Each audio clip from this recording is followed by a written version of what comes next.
All right, everyone, welcome into episode 155 of Two Countries, Two Americas All Sports, the only sports broadcast to talk about both American and Brazilian sports.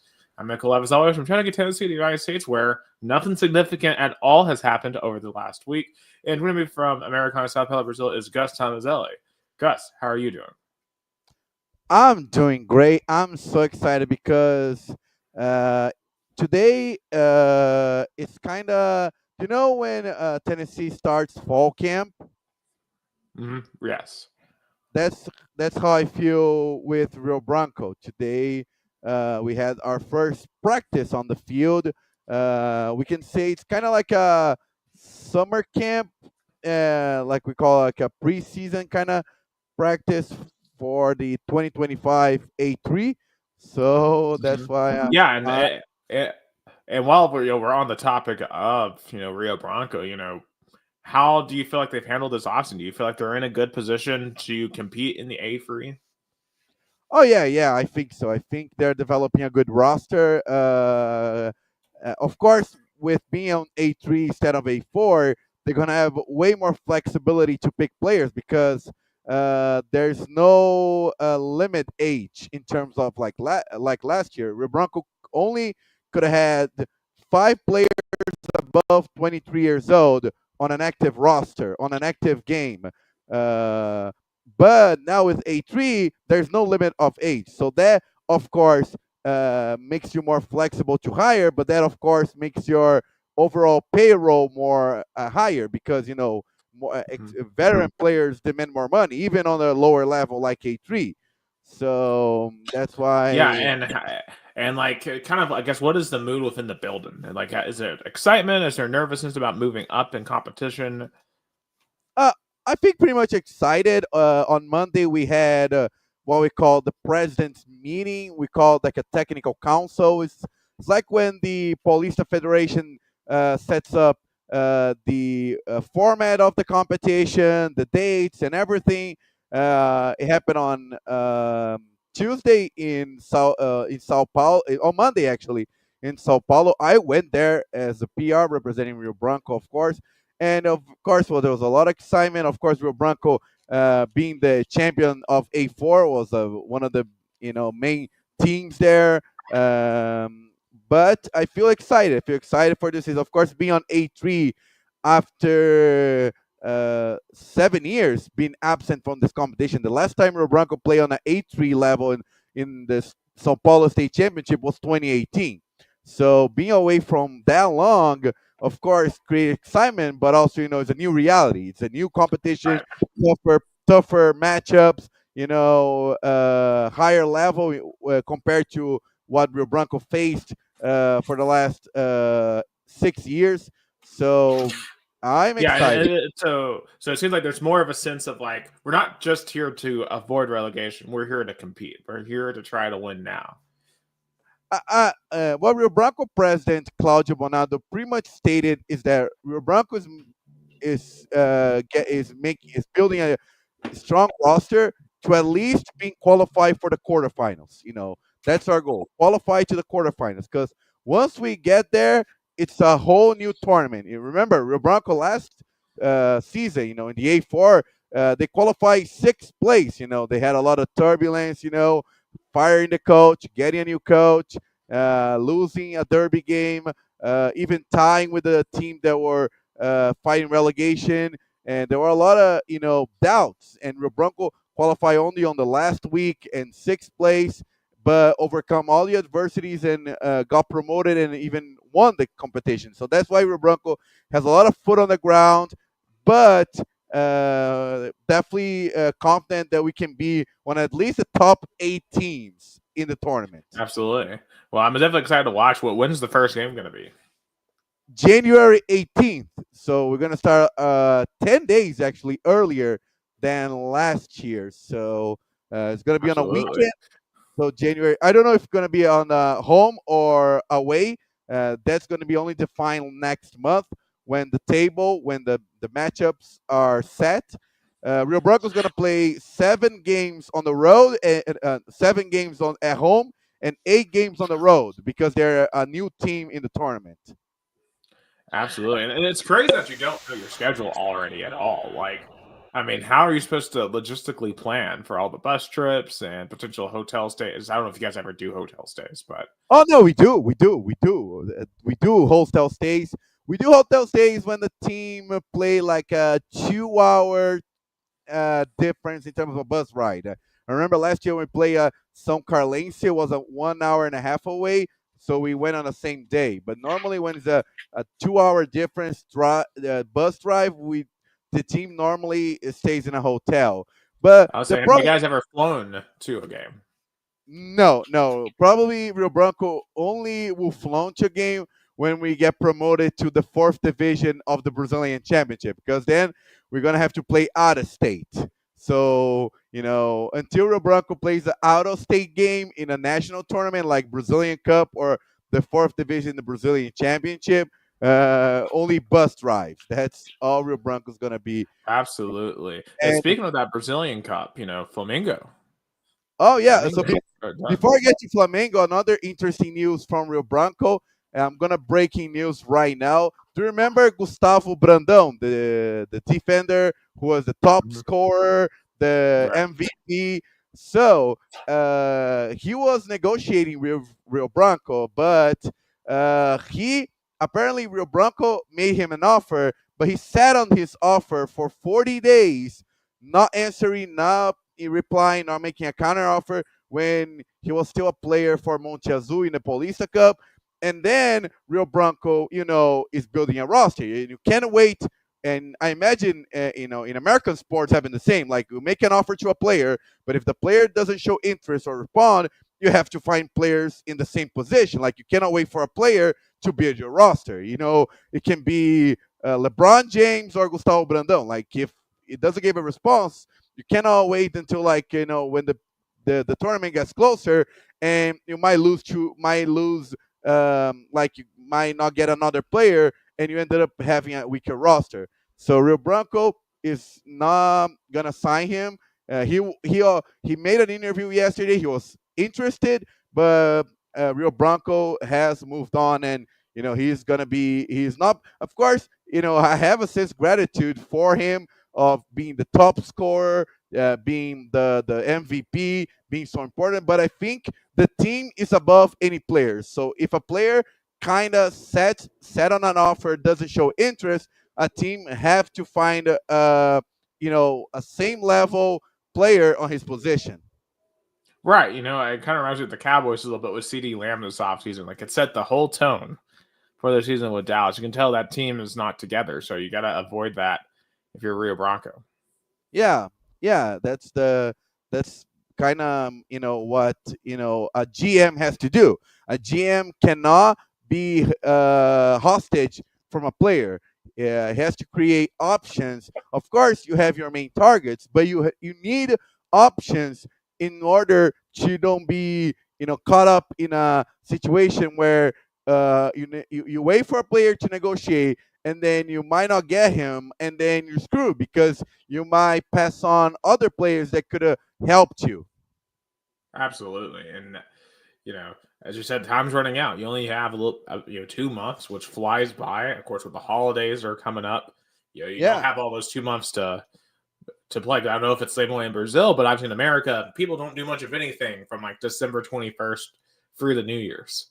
So, No, and pretty much right now, like all the teams in Brazil, especially in the lower divisions, are active trying to find players because all these state championships starts in January. So you're basically competing with the whole country in the lower levels to find that kind of player that will fit in your payroll, that will accept the offer that you might have in terms of a salary, and will have the quality that coach wants to fit in the roster.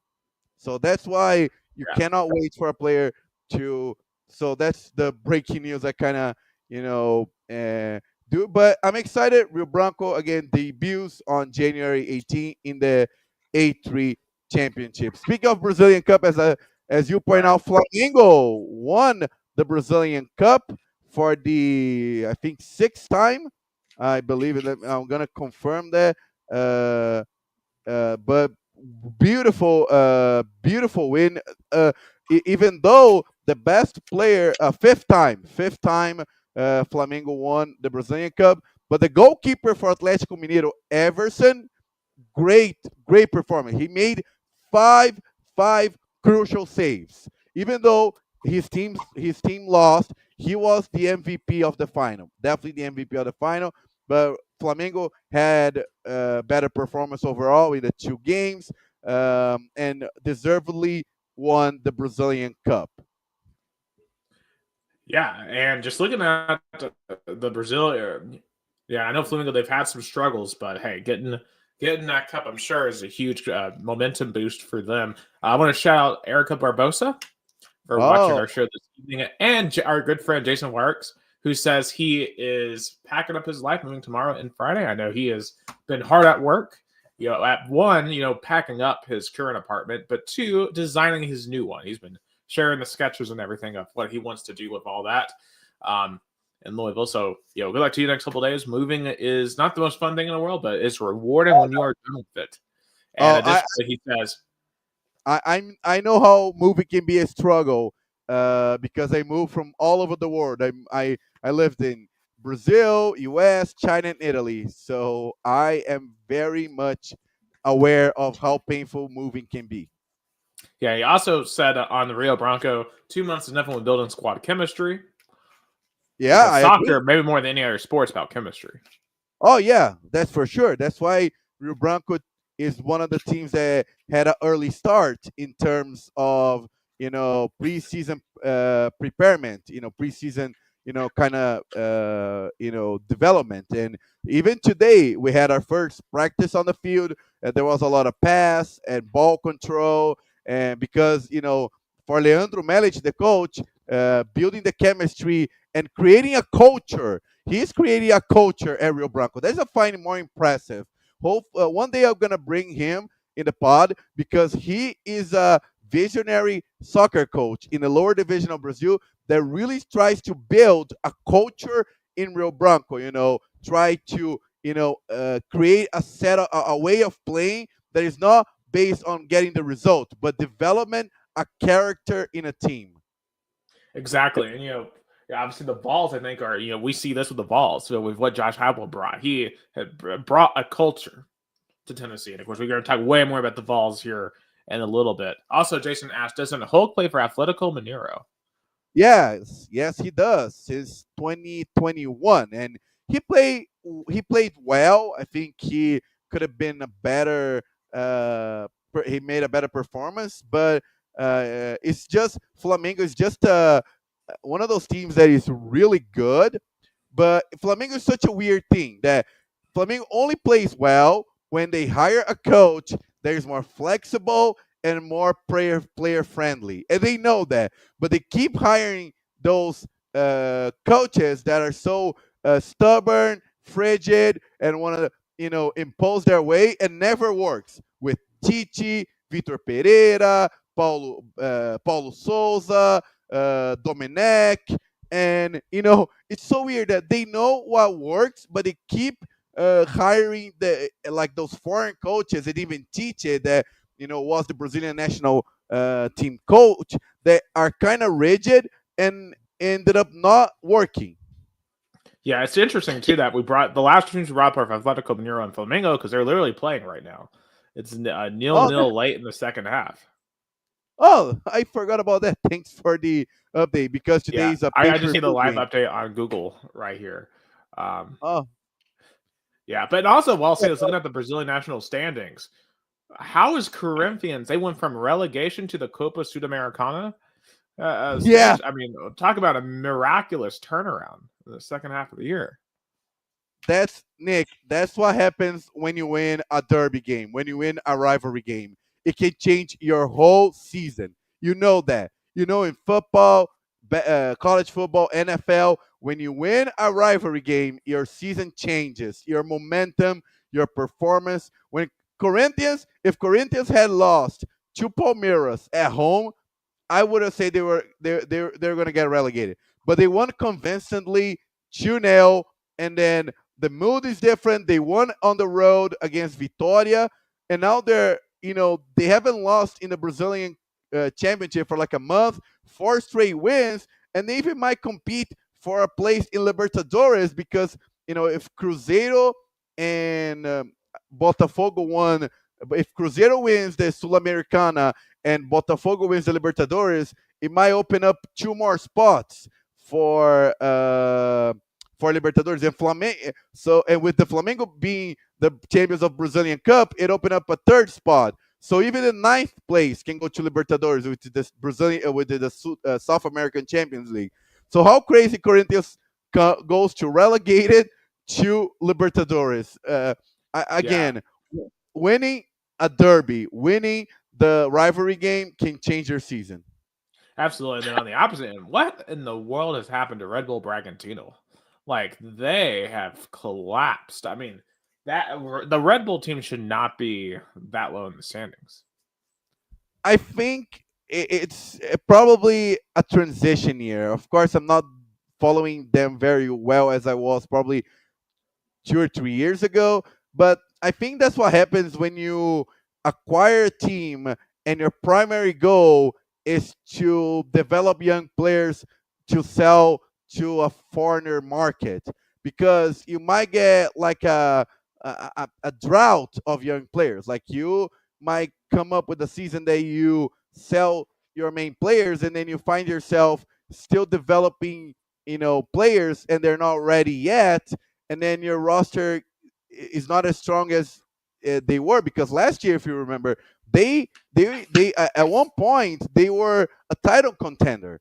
They were in the top four. They went to Libertadores and they completely fall apart. They fired the coach, Pedro Caixinha, which was with the club since 2023. Uh, and I mean, their relegation battle is going to be interesting because I think Corinthians is out. I don't see Corinthians being relegated with 41 points. So for me, the relegation fight goes to Vitória 13th and to Atlético Paranaense 18th. I think is a one, two, three, four, five, 6 teams for 2 spots. Yeah, and I'll say this: Bragantino, the way you describe them, that kind of reminds me a little bit of Florida State to an extent. Now, Florida State's a little bit different, but the trajectory is going from a championship contender last year to just off the map. It sounds Yeah, similar. yeah, it sounds similar too. The only difference the Florida State kept the coach. Bragantino fired the coach. I thought they were gonna wait until the end of the season to fire Pedro Caixinha, but I guess they, I guess they had to change coaches because they're seeing how bad the season were, and things are not doing so well. They even there. Do you remember they had a second team, the Bragantino second, which Mhm. was playing in the third division, the state of São Paulo. This team folded. It doesn't exist anymore. They give up on the tournament. They were gonna play Rio Branco, but they completely folded. They don't exist anymore. So, do you remember 15 de Jaú, the team that Rio Branco beat in the semifinal?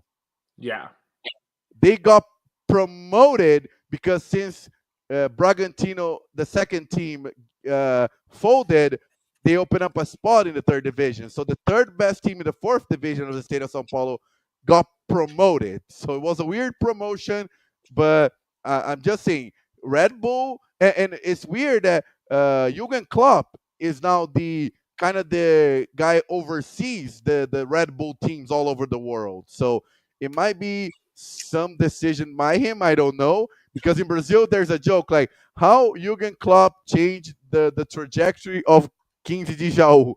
They're making jokes about it. Like yeah. how, I just wish you were the U.S. men's coach.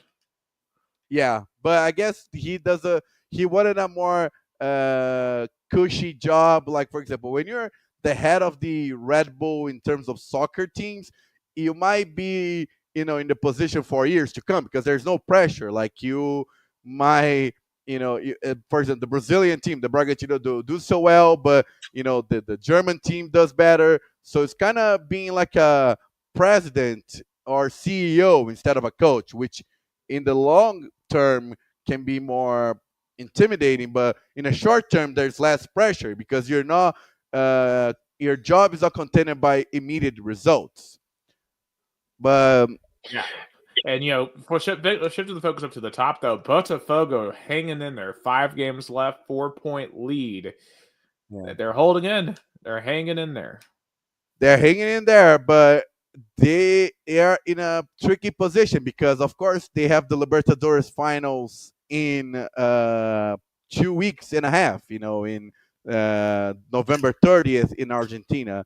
So until this game happens, they're gonna have 1 and 2 games. They're gonna have 2 games, and one of those games is against Palmeiras. So the thing is, Botafogo fans are hopeful that they can win the tournament on Tuesday, get the Brazilian Championship out of the way, so they can play the Libertadores finals with less pressure. Because you know uh, uh, the Libertadores final definitely gonna put you on the high or put you on the low, and it's gonna be a really big battle against Atlético Mineiro in 17 days. But I think Yeah, I Botafogo. want you to remind me when that game's happening because I want to see if I can find a stream of it. Because I actually really want to watch that particular match. It's gonna be on November 30th, not in about 17 days. Well, I'll talk about the Botafogo Palmeiras match. Palmeiras match. Oh, in the 26th, gonna be at 9:30 Brazilian time, which I believe is gonna be 7:30 America time.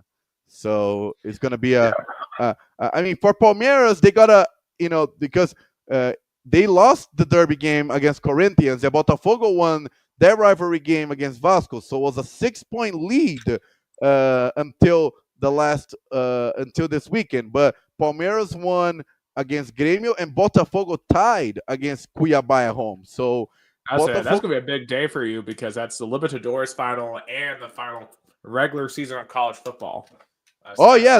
November 30th is going to be a hell of a day in terms of sports in South America and North America. So November 30th. Go ahead.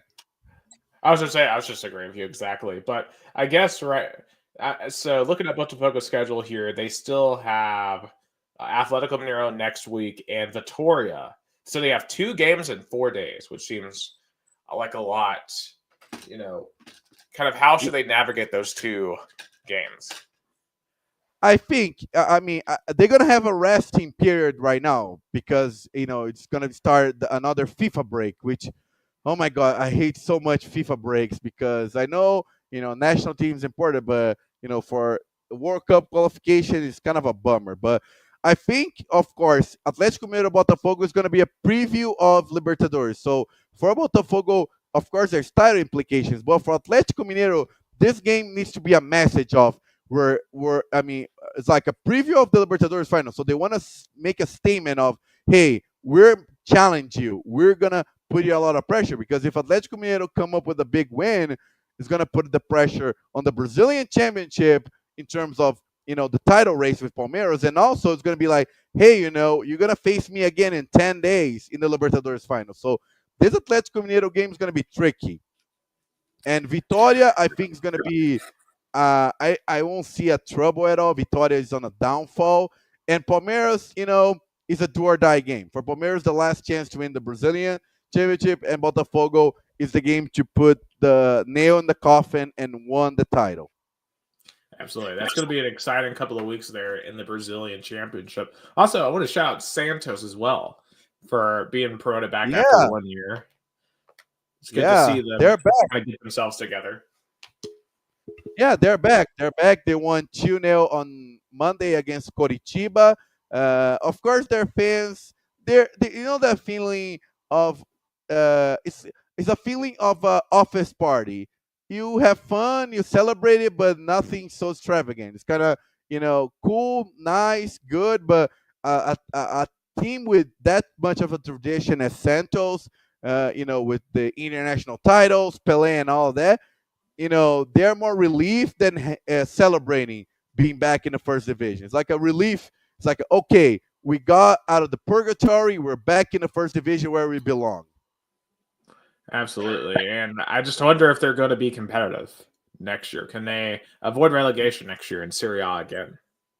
I think that's their main goal next year, to avoid relegation, because they're in financial restructure. They're kind of trying to getting back on their feet.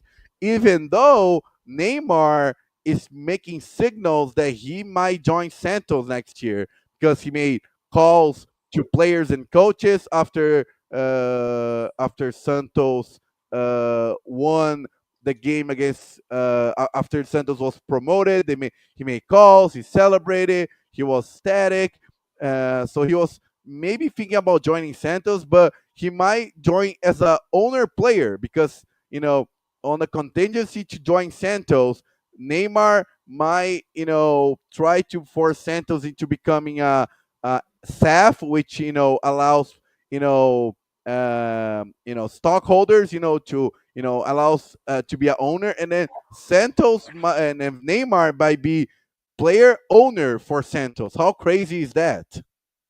Yeah, because you sometimes have owner drivers in NASCAR, for example, but like in any stick or ball sports, I can't think of an example. Like I know Tom Brady now is a part owner of the Raiders, but he did that after he was retired. Um, Michael Jordan was the owner of the Bobcats for a while. So, But he played for the Bobcats as well. no, well, he played no. No, so it'll be very interesting. But it's all speculation. There's nothing confirmed. It's all big speculation, because Neymar might not stay in Saudi Arabia for that long, because his contract it goes until June 2025, and Neymar desperately knows that he needs to be playing a higher level for to be fit for the 2026 World Cup. So as much as the Saudi money is good, he knows that he needs to be in another market, in another country, to be in a better shape for the World Cup. What's actually crazy? I just realized I called the Charlotte Hornets the Bobcats a moment ago. That Yeah, shows how irrelevant they are as a franchise. yeah. But I thought I kind of noticed that, but I was like, okay, he was the owner maybe in the past, and I remember Charles used to be called Yeah, Bob. because he oversaw the name change from Bobcats to Hornets. So I wasn't technically wrong, but I kind of forgot they were the Hornets. Yeah, yeah, Poor Charlotte Hornets. Like they've never done anything, like literally ever. Um, yeah. I, maybe I one guess the day. I guess the state of North Carolina, uh, basketball is more relevant in college than pros. That's Absolutely. I guess a Well, more. if you're the Duke Blue Devils, though, you're coming off of an L today. So Oh, absolutely. But before we get into other American sports, so switching over to the U.S., I do want to stick on soccer real quick because what happened to Inter Miami and Lionel Messi? Number one seed getting eliminated by the Atlanta United. I think it just shows how even in American soccer, tradition and even a little bit of experience counts, because Atlanta United, even though they're not an old team, they've been on this road before. They won the MLS championship in 2018. They are an experienced team, and their lineup are full with experienced players. Brad Guzan, Williams, and so I think in that matter, and it's so funny that Atlanta United season seemed to be lost. They changed coaches. They qualify in the one of the last places. They were literally the ninth place, the last possible position, and they got in, defeated Inter Miami, and they are in the conference, MLS conference semifinals. I mean, what a story! I mean, to me, it seems like that the format that MLS is using is really counterproductive to me. Like, I don't know how I feel about that free that free game first round, and then like the rest of the rounds um are just one game playoffs. That makes no Yeah, sense. it makes no sense at all, because and even what makes even less sense at all is that they do those best of 3 games, and they have to determine the winner of a game on the penalty kicks, even though they're, for example, game 1. That's so weird. Yeah, it's so dumb. Just play one game, like literally every other soccer tournament. So this is why no one takes the MLS seriously. It's because they do stupid stuff like this. Or do like Like, every league does. The you play two leg, like 2 games, and the team that did the best, they were on the top of the table, plays their second game at home. That's the logic. okay, so seriously, right now in the East, we have the 4 seed versus the 9 seed versus the 6 seed versus the 7 seed in the East. Like, Yeah, the only top seed that made it was LAFC on the top, because Seattle was fourth, and on the East you have also the fourth against the uh, 4, 6, 7, and 9.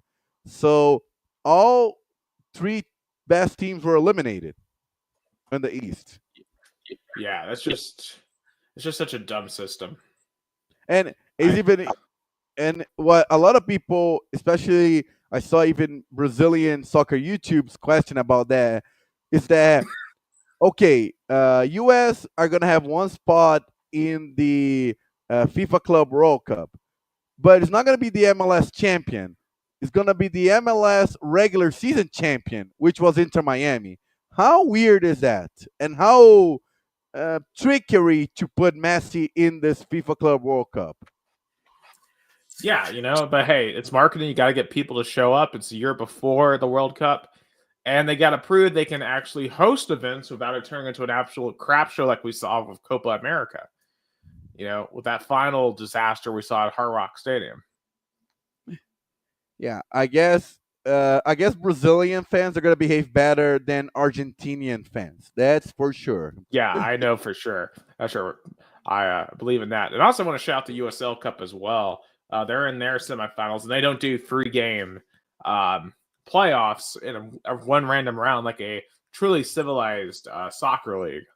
One for semifinals, Charleston versus Rhode Island. The other one is, I believe, the Colorado Switchbacks versus Las Vegas Lights FC.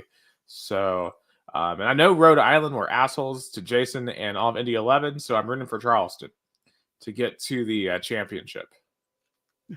Yeah, maybe next year we're gonna talk about Indy 11 being there, even though they probably were the best USL team this season, because they made it the semifinals of the US Open Cup with all 3 MLS teams. So, And let's be right, that's probably better than this. I mean, just being there with them on that night. I mean, I could tell that meant so much. Although I wish they were still in the USL Championship. but maybe next year, if they keep this momentum going and the roster strong, next year, why not? Absolutely. So as we start transitioning to college sports, I do want to mention I am watching here on this side. You see me looking over here. I am watching the Tennessee Basketballs. They are playing the Montana Grizzlies tonight. 40-31.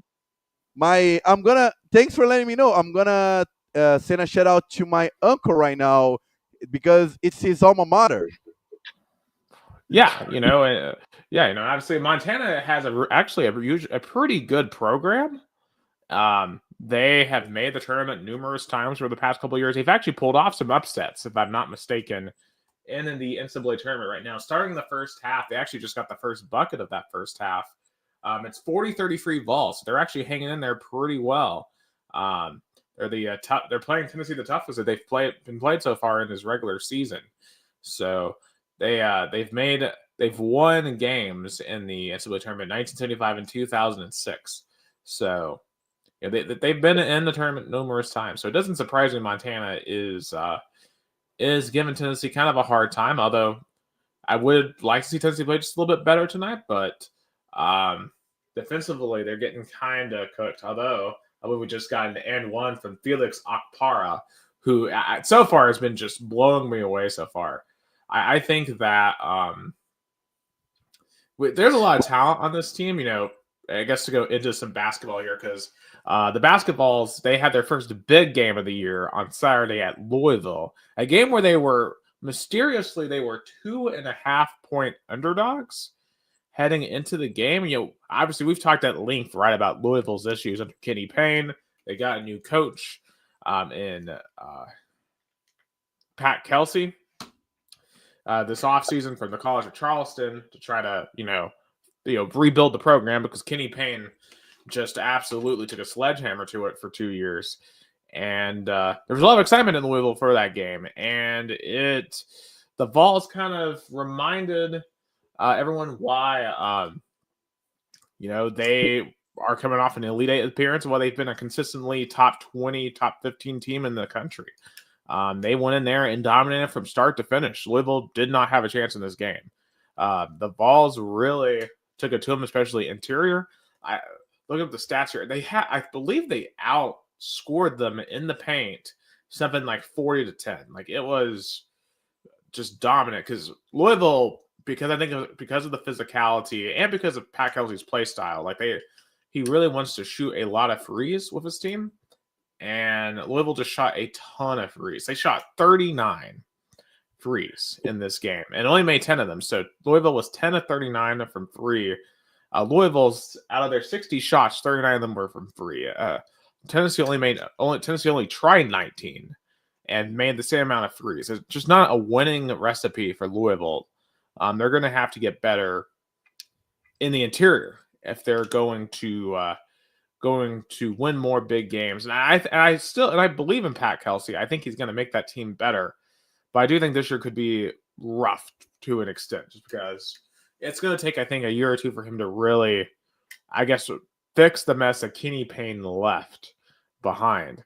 But for Tennessee, I was definitely impressed with what I saw. It's a very balanced team.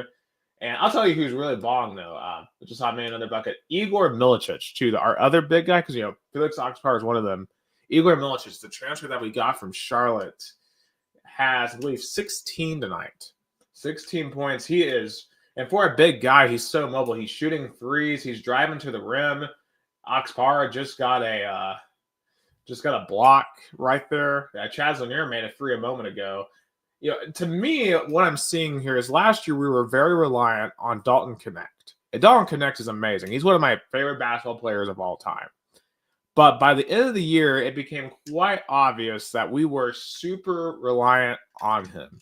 And when it came to the end against Purdue, foul merchants aside and bad officiating aside, the big reason why we didn't beat Purdue and end up in our first Final Four is Dalton Connect had no help. Only one other player in the Elite Eight scored double digits. So to me, if Tennessee is going to break the glass ceiling, Tennessee has to find a way to have multiple guys that they can rely on. And to me, looking at this particular roster, this team might be capable of that. Now, I don't think there's any one individual player that's as good as an offensive scorer as Dalton Connect. But I'll tell you what it seems to me. It seems to me to be a team that is more capable of playing, of having multiple guys that can go off at any time. Chaz Lanier, another really nice mid-range shot right there to go up 15 now, 50-35 against Montana. And also defensively, I was talking about some of my friends about this, and this team might be better defensively this year, which, it's a huge statement because, usually Rick Barnes, wow, Chaz Lanier, he's on fire. Money, 53-35. They are going crazy here at the start of the second half. But yeah, I don't know. I'm very much liking what I'm seeing right now from the Vols. Of course, there's a long way to go. I think the SEC is going to be a brutal test this year. It's going to be a dogfight every single night in this league. But Tennessee, I think, has a team that can compete with anyone. Yeah, I think it's a team that definitely is going to find their identity now without Dalton Connect. And that's what those games are important. And that's why, even though Tennessee had I'll say a slow start, they're really picking up on the second half. Yeah, absolutely. Now it's an 18-point advantage. So they're turning it on like a elite team show. Well, okay, I don't want to say they're an elite team yet. I got to see them win some more games, and I don't think Louisville is going to be the top of the barometer in terms of a test by any stretch. Because later this week they play Austin P, another game that they should win by a lot, and then next week they play Virginia, who is in their first year without Tony Bennett, and that's in the Baja Mar Championship. And I believe from there they would play. So it's a 2-game tournament. So you play Virginia the first night. And then Tennessee would play either Baylor or I believe it's Butler, if I'm not mistaken, in the second round. So Butler is probably going to be our hardest game in the in that tournament for sure. But also, okay, St. John's. So St. John's is in the top 25 as well this year under Rick Pitino. So Baylor / St. John's will be the hardest non-con we play because we also play in this non-con. This year we play Syracuse, who's not ranked, Miami, who's not ranked, go to Illinois, not ranked. And then everything else is smaller teams. So we have obviously numerous ranked games in conference play because right now in the SEC, Arkansas, Florida, Auburn, Kentucky, Texas A&M, Alabama, and Ole Miss are all ranked. And that's not to mention now we got to play Texas and Oklahoma too. So, yeah. So it's SEC play is going to be very difficult, but I think they should get off to a very strong start in this non-con. Yeah, I think right now the SEC is getting stronger more than ever. I feel like in college basketball. I think, for example, 10 years ago, you had a Kentucky, maybe Auburn, and maybe Tennessee a couple of years. But now you have Alabama, Ole Miss, even Arkansas with Coach Cal, and the SEC definitely is going to get stronger this season in college basketball. Dude, so the tickets for Syracuse, that's a Tuesday. That's why. I was just looking at the schedule. The tickets for Syracuse at Tennessee in Thomas Building Arena start at only $8, but it's a Tuesday. Whoa. Man, if it weren't work night, I would definitely be interested in doing that. But actually, I could take the day off. Why not? Anyway, I'm gonna have to think about that. Anyway, just some other quick college basketball notes. Some big SEC wins. Auburn winning on the road at Houston, top 5 team. Auburn's now ranked 5th. And this is after there were rumors that Auburn's players had gotten into a fight on the plane ride to Houston. So there were rumors that Bruce Pearl had lost control of the team and Auburn was an out-of-control program. But then they go and beat top 5 Houston. So I don't know if they really were fighting on the plane. It seems unlikely. Or it might be out of proportion, It might have like some sort of a silly disagreement, something really silly and got, overblown. But fight with no fight, they show they are a contender, with this big win on the road. Oh, absolutely. And also Kentucky. Shout out to the Wildcats. First big game without Coach Cal. The Mark Pope comes in and beats Duke last night in the Champions Classic. Big win for them. Cooper Flagg personally did not impress me. Of course, Cooper Flagg was like the #1 recruit this year and is like the most hyped player. Like that's who like ESPN is trying to turn to like the next Christian Laettner, essentially, or like next Zion. But I'm just not seeing it personally. But it's just a big player going to Duke, and you know how ESPN loves them some Duke. Yeah, definitely want to find that player that they promoted with a blue blood kind of program. Absolutely. Those blue blood programs, and of course, Kentucky, definitely a blue blood program, and we'll see what they can do in SEC play. I think the SEC is going to get at least 10 teams in. Now, one team that's in a controversy is Florida. Their head coach, Todd Golden. Apparently, it was reported over the past couple of days that he was the subject of a Title IX lawsuit due to allegations about some misbehavior on his part. He has come out and denied it, and Florida has stuck by him and has not fired him. So the fact that the school is willing to stick behind him, I don't know. It seems to me that there might be more smoke than fire, but it's certainly a risk for the University of Florida, because if it turns out that, yeah, like the stuff that is being alleged about him, so it is true, because there's allegations of sexual harassment involving several current and former students. That's the allegation. But obviously, if Florida has decided they are not going to at least take action right now, which I think it's fine, because like as long as you're under investigation, like you're not. It's not like that they have conclusively come to the conclusion, right? A ruling. To a ruling. There's no ruling. Yeah, I mean, I think we have forgotten, innocent until proven guilty, or due process, or even due process. Yeah, exactly. So I think until it's proven that I'm okay with it, but certainly if it comes out that yes, he did all that stuff. Allegedly, he was sending very nasty pictures to some women. Like, that's probably someone that would necessitate a firing, because, whether or not it was legal or not, someone in that position with that kind of authority on a college campus, like, you got to have a certain level of moral aptitude, and that would have violated that. And the University of Florida athletics cannot catch a break, right? We're gonna definitely talk about them in the football kind of part, but definitely maybe the Gators are probably gonna rethink their athletic director, because you are a mess in football. Your basketball coach is under investigation. You might be rethinking about the direction of the athletic program as a whole. Absolutely.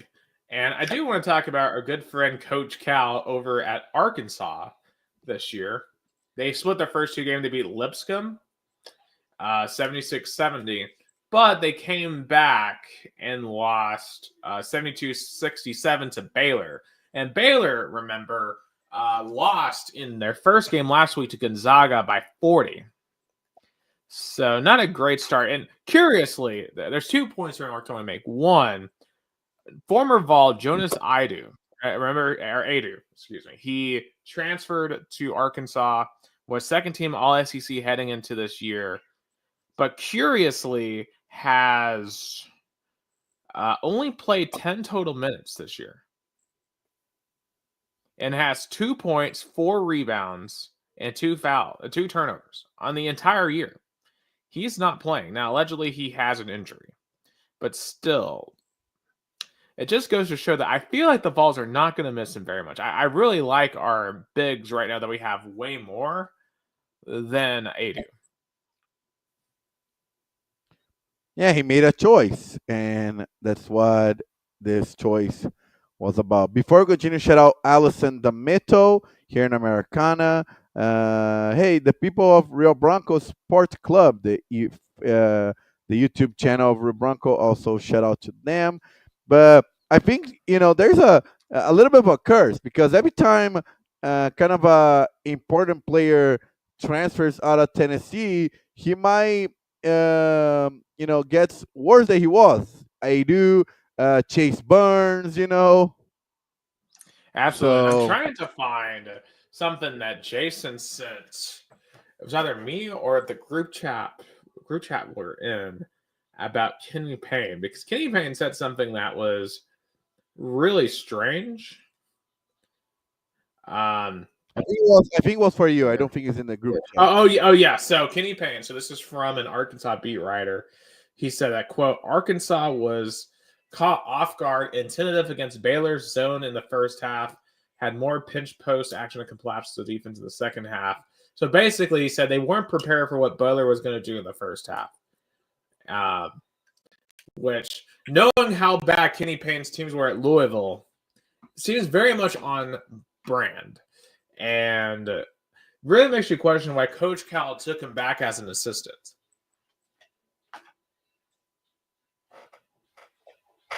Yeah, that's fair. Again, that's a good point. Absolutely. So it's now 60-40 balls in on the basketball court. So gonna be an interesting basketball season as we're just getting underway here. Definitely we'll talk way more about it as we go through the season. But let's get to the real meat and potatoes of the sports world right now, college football. And man, I have been in some very interesting discussions throughout the past 24 hours. I've been doing some TikToks, and let's just say I have triggered a certain fan base that A very that passionate one. a very independent one because Oh, the college football playoff rankings that officially came out, and I'm going to pull this up because I think, frankly, the committee is a disaster. I don't know what they're doing. It doesn't make any sense to me that this is the current rankings. So I'm going to pull this up so we can react to it. And obviously, Oregon's number one, like they should be. Like, I don't think there's anyone that should be arguing that anyone but Oregon should be number one. yeah, But it's a no brainer. Number one, Oregon. yeah, but let's look at the rest of this because we have Texas at 2, which, okay, I think to me, you could argue between Texas and Tennessee as Isn't the Texas top. number 3? Well, they're number 3 overall, but they're the 2 seed. So, like, okay, so this is where Oh, it gets that's fair. confusing. Real quick. So Oh, Ohio that's State is fair. number 2 overall, and I guess if you'll pull up the playoff bracket that I've pulled up here, Ohio State's number 2. They're the number 5 seed. Texas is number 3, but they're the 2 seed. Penn State, and this is where I think things start going off the rails. Penn State being 4. Okay, I'll just read it out and then I'll react. Indiana is 5, number 7. Of course, Tennessee is number 6. Actually, BYU is actually number 6, but they're number 3 seed overall. Tennessee remains at 7 with the 8 seed. Notre Dame is number 8 overall as the 9 seed. Miami is number 9 overall as the 4. Alabama's number 10 just overall. Mississippi is 11 overall. And then Boise State is the last team in at number 12. So, to me, like, when I look at this particular bracket here, I have 4 key issues with the bracket. So, let's go at it one at a time. First, Penn State and Indiana have no business ahead of Tennessee. They have no business as high as they have because neither one of those teams have any ranked wins at all. Like I don't understand why those two should be considered top 5 right now. In fact, right now, 4 of the top 5 are Big Ten teams. Do we really think here as a society that is watching college football, that the Big Ten is better than the SEC this year? But I think what the committee put, into consideration is Indiana being undefeated. So that was counted, and they're gonna play Ohio State. So that's what the committee is waiting. Penn State lost to Ohio State, which is a high-ranked team, and Ohio State lost to Oregon, which is a high-ranked team. So that's why the committee made that decision, in my view. Yeah, I'm not like, agreeing. I'm justifying. okay, so I guess that's a justification that is what they're arguing. Okay, so I'm going to switch over to Penn State. Okay. So this is Penn State's schedule. What wins am I supposed to be impressed with on Penn State's schedule? Like West Virginia, just okay. Illinois has fallen off. USC is not very good this year, and they had to go to overtime. Wisconsin's not very good this year. They just lost 42-10 to Iowa, who just won on the road and lost to UCLA. And then they beat Washington, who's not that good this year. Like, I'm not impressed with any of these wins. for Penn State. Nothing that they've done here to me justifies a top 5 ranking. I guess if you use your argument, then the SEC kind of will have more teams because you're more strength. The conference as a whole is stronger. But I guess the Yeah, committee is putting that aside and consider uh, how the team that you lost, how high ranked was it, and trying to be more pro um undefeated teams. yeah. And so, for example, I've pulled up Indiana's schedule. I mean, that non-conference schedule. They played Florida International, Western Illinois, and Charlotte. At least Penn State, I give them credit. They played West Virginia, who I thought would be pretty good this year. And then West Virginia still technically has a path to the playoff, by the way. They only have 2 conference losses. But like this conference schedule, I mean, who's the best team that Indiana has played this year? I mean, by talent, Michigan, even though they're 5-5. Washington is, as we said, not great. I mean, is it really true that Penn State's and Indiana's best wins both are I think Washington? on the Indiana side, what the committee did, and in American sports, that happens. You want to promote a matchup, you put one of the teams a little bit higher in the rankings that they should have to promote the matchup because now is the number 2 Ohio State versus the number 5 Indiana. So of course, CBS gonna promote the hell out of it. Right. Like, and even then, let me compare it. So people are complaining about BYU over Tennessee too. I actually don't have a problem with BYU. And here's why. I'm gonna share their schedule now. Boom. Here's BYU. They beat SMU on the road in week 2. SMU now is the leader in the ACC. They beat Kansas State by 29, a team that still is on the very fringes of playoff contention. Probably not going to make it, but they're there. Okay, so they have 2 much stronger wins than Indiana and Penn State combined. So, and the rest of that schedule, frankly, is not that great. But like at least SMU and Kansas State are decent teams. And BYU to me deserves to be ahead of Indiana and Penn State at the bare minimum.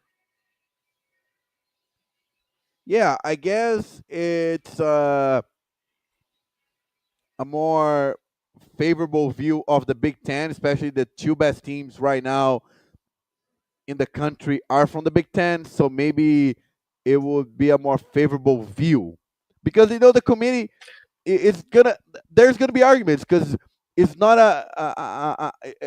it's a subjective evaluation, not a whoever wants the most gets in, like in other sports. So when you're subject to those kind of evaluations, a little bit of a bias or even a kind of a preferable view might get in the way. Right. And let's just compare it quickly to Tennessee. Let's look at this schedule. A win against Alabama is on that schedule. Now I know NC State and Oklahoma have not been that good this year. Florida's not good. Kentucky's not good. Miss State's not good. So outside of Alabama, our schedule's not good, and we have that loss at Arkansas. But let's be real. What would Arkansas do in the Big Ten? Let's give Arkansas Indiana's schedule. I think Arkansas would be at bare minimum 8-2, if not 9-1, if not 10-0. And we had to go to Arkansas in a night game. Yeah, to me is that the committee is trying to not show a more favor SEC kind of view, and with that kind of you know giving a more consideration to the Big Ten. And again, especially because right now the two best teams in the country are from the Big Ten. But I agree with you, Nick. Arkansas with the Indiana schedule would be at least 7-3. At least 7 and Okay, 3. so let's go through this. Arkansas at home versus FIU. W. Home versus Western Illinois. I think Arkansas with that schedule would only lose to Michigan, and I only see Michigan beating Arkansas, and I'm being maybe honest. Washington. I think Arkansas would be undefeated with that schedule. Uh, I just I think they think would. I think I think if out of the SEC, I think Texas, Tennessee, Alabama, Ole Miss, Georgia, LSU, Texas A&M, South Carolina, Arkansas, Missouri, at bare minimum would be undefeated. Vanderbilt might even be undefeated with that schedule. Florida would have 7 or 8 wins with that schedule at bare minimum. Miss State would probably at least be 500. You know, like, I'm sorry, but no SEC team will ever have a schedule that easy.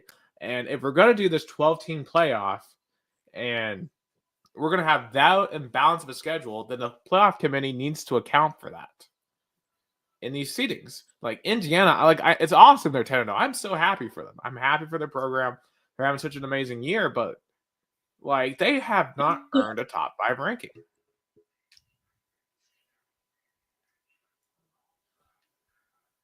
And maybe this is, I feel like this is making me have more SEC bias, like as ever. But like seriously, like the top 6 and 7 teams in the SEC are beating up on each other because there are 6 out of like the 10 most talented teams in the entire country. You know, like it just is insane. Yeah, I would say unfortunately, the committee is showing that you're punished. Your SEC is being punished to have a too good of a conference. Yeah, so it just doesn't make any. It's a shame, and I really think that at some point this could necessitate like a divorce from the between the SEC and everything else, our SEC and Big Ten and everyone else, because like seriously, do we believe that that the ACC, for example, is going to deserve a top 4 seed this year? No, and in fact, that's my next big point. Miami/SMU should not be ahead of Boise State because I think Boise State has a better resume than either ACC champion. But I'll say this, Nick. I would be super pumped for Tennessee Notre Dame playoff game at the Allen Stadium. I cannot even imagine the environment. Yeah, I mean it would be awesome. I mean that would be an incredible matchup. So, all right. So this is SMU right here. So they lost to BYU, a team that's undefeated right now in the Big 12. Their best win is at Louisville. So, and that's a really good win for SMU. Now, let's compare them to Miami, a team that just lost the other day to Georgia Tech. Georgia Tech owns Miami. Georgia Tech owns Miami. Like, come on. Like, I guess Mario Cristobal, he still get that last play of last year's matchup in his head. Yeah. All right. So look at that schedule. What is their best win? I'm gonna have to say probably Louisville. Yeah, I would agree, Louisville. So, Louisville, because you gave SMU Louisville, I'll have to be the same standard for Miami.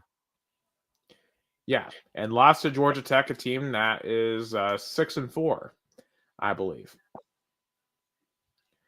Now, the best team. So just between those two teams, I would say, because so to me, what is their second best wins? I would say that SMU's second best win is Pittsburgh, while Miami's second best win is Virginia Tech. I'll say even Florida. If you put the SEC in a kind of a high standard, I would put Florida ahead of Virginia Tech. I think that's fair. I think Florida is a better team than Virginia Tech, so I would agree. Now that, my friend, is some true SEC bias on my part. And that's the thing. I feel like the committee does not rank the SEC as like the gods of college football like I do. And maybe that's my problem that I have to get over. Because to me, I just feel like the quality of football in the SEC is just so much higher than the rest of the country. Meanwhile, this is Boise State. Their only loss is 3 points to the number one team in the country in Oregon. And their best win is Washington State, who is a ranked team right now. They're number 18. They blew them out. To me, arguably, I think Boise State's resume is better than either ACC champion. I wouldn't say better. I would say the same level, a little bit behind. But I guess as a G5 team, that's definitely the number one team, I'll say, outside of the top conferences. Definitely. Right. So those are the two big issues. And then Notre Dame. Notre Dame being as high as they are is ridiculous. Like Notre Dame, have we forgotten who they lost to? Committee, they lost to Northern Illinois. Yeah, they lost to a team. And let's remember, does the committee know who Northern Illinois has lost to? Okay, they beat Notre Dame. The next week, they lost to Buffalo at home. They lost to NC State, the same NC State team that Tennessee railroaded, 51-10, the same exact day that they beat Notre Dame. Then they went on to lose at Ball State. How can but what was more inconceivable is that Notre Dame was ranked number 5 when they lost to Northern Illinois, and now they're ranked number 8. It doesn't make any sense. Right. So, yes, I know they beat Texas A&M week 1. I get that. I know they've beaten Louisville. I know they've beaten Georgia Tech and Navy. I'm sorry, the Northern Illinois loss is so bad that, in my opinion, it overshadows all that. Like let's compare the one-loss teams from Tennessee to SMU. Let's compare it. So Tennessee was Arkansas, Notre Dame was Northern Illinois, Miami was Georgia Tech, Alabama even as a two-loss team lost to Vandy and Tennessee. Okay, but if you compare the one-loss teams, Tennessee, Notre Dame, and Miami, and Notre Penn Dame State. and Penn State, they would have the worst loss of all. Easily. I mean, heck, I would say Northern Illinois is worse than Tennessee and Vandy combined.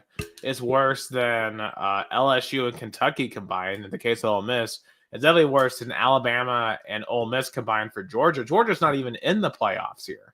I think that's insane to me. And even SMU ranked number 14 lost to the number 6 team BYU.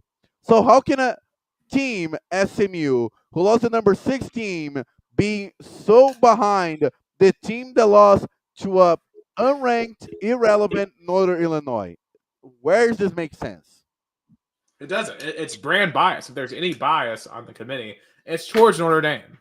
And I'm sick and tired of this independent brand, a school that refuses to join a conference, dictating so much of college football. Why does Notre Dame have to matter so much more than every other college football team? Why do they get such an outside influence? Notre Dame should not belong in that bracket. And why? And I would say even more. Why Notre Dame will fight for the 12th spot as a G5? What do they have there so special that put them in the 12th spot with the G5 until they join a higher conference? Yeah, I would be fine with that. Like until you prove that you are willing to fight for a 13th game. I mean, there's going to be a lot of teams on this list that are going to take one more game of wear and tear, lose it, and then have to play Notre Dame, who just decided to skip a conference title game because they're too special to play in a conference. Yeah. So I guess right now, for example, if I am a strong G5 team, I would have rethink twice. Maybe I should go independent and have a midweek schedule, like a maybe schedule some uh, Mountain West, Oregon State, Washington State, maybe Notre Dame, and you might run the table, get one loss, and boom, you are in. Yeah. It seems that the committee seems to be a-okay with that, or play a schedule like Indiana with literally no good teams at all, and boom, you get to be in the playoffs too. So whatever. Meanwhile, Tennessee, Alabama, Ole Miss, Georgia, Texas. Well, okay, Texas' schedule, frankly, is not that good. And no one's really talking about Texas' schedule, but Texas, I want to pull their schedule up because this is for an SEC team. This has kind of been a joke for them, but for the rest of the SEC that actually has to play good teams, it's kind of unfair. So that's Texas.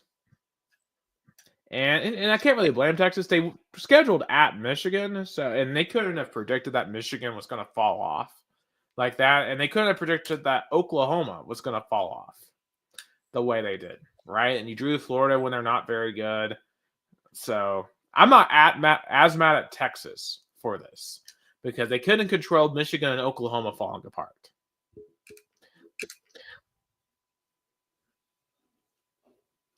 So yeah, like because the only team that controls their schedule because of a archaic mentality is Notre Dame. So Notre Dame is being rewarded for being so archaic. Yeah, it really is ridiculous. But if Notre Dame wins out, they're going to be in the playoff, and I'm going to be very upset about it because it's going to be a waste of a spot, and they're going to get killed by whoever they played. I would hope we would draw Notre Dame. I guarantee you Tennessee would win that game. I absolutely would guarantee it. To expose how fraudulent their college football spot was.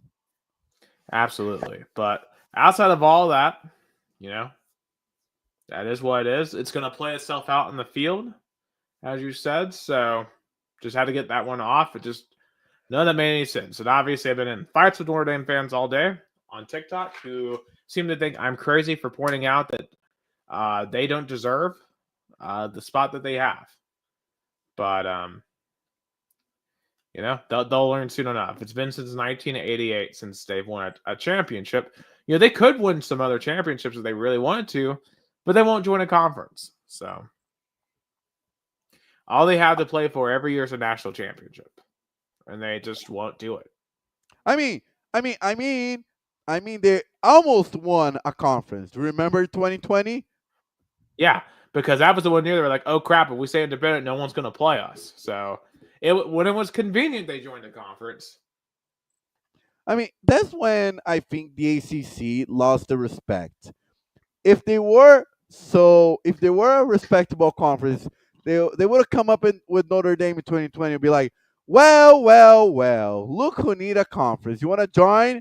Okay, you're gonna have to stay at least 5 years.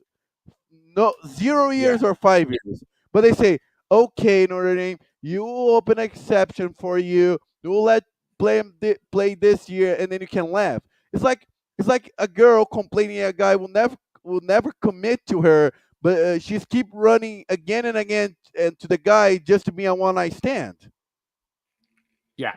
So it just is crazy. But like we're still just letting them.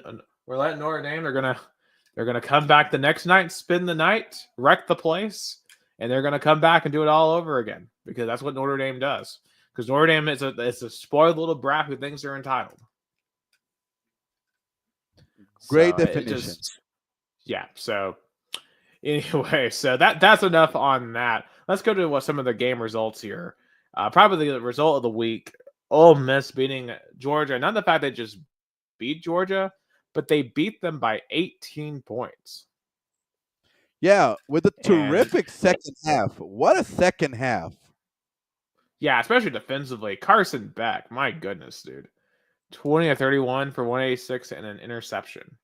Just an absolute disaster. And also, what's shocking from all the talent that Georgia has, only 60 rushing yards in this game. You know, we're going to talk a lot about Georgia here, but like, man, it just feels like the wheels are coming off a little bit of the dynasty.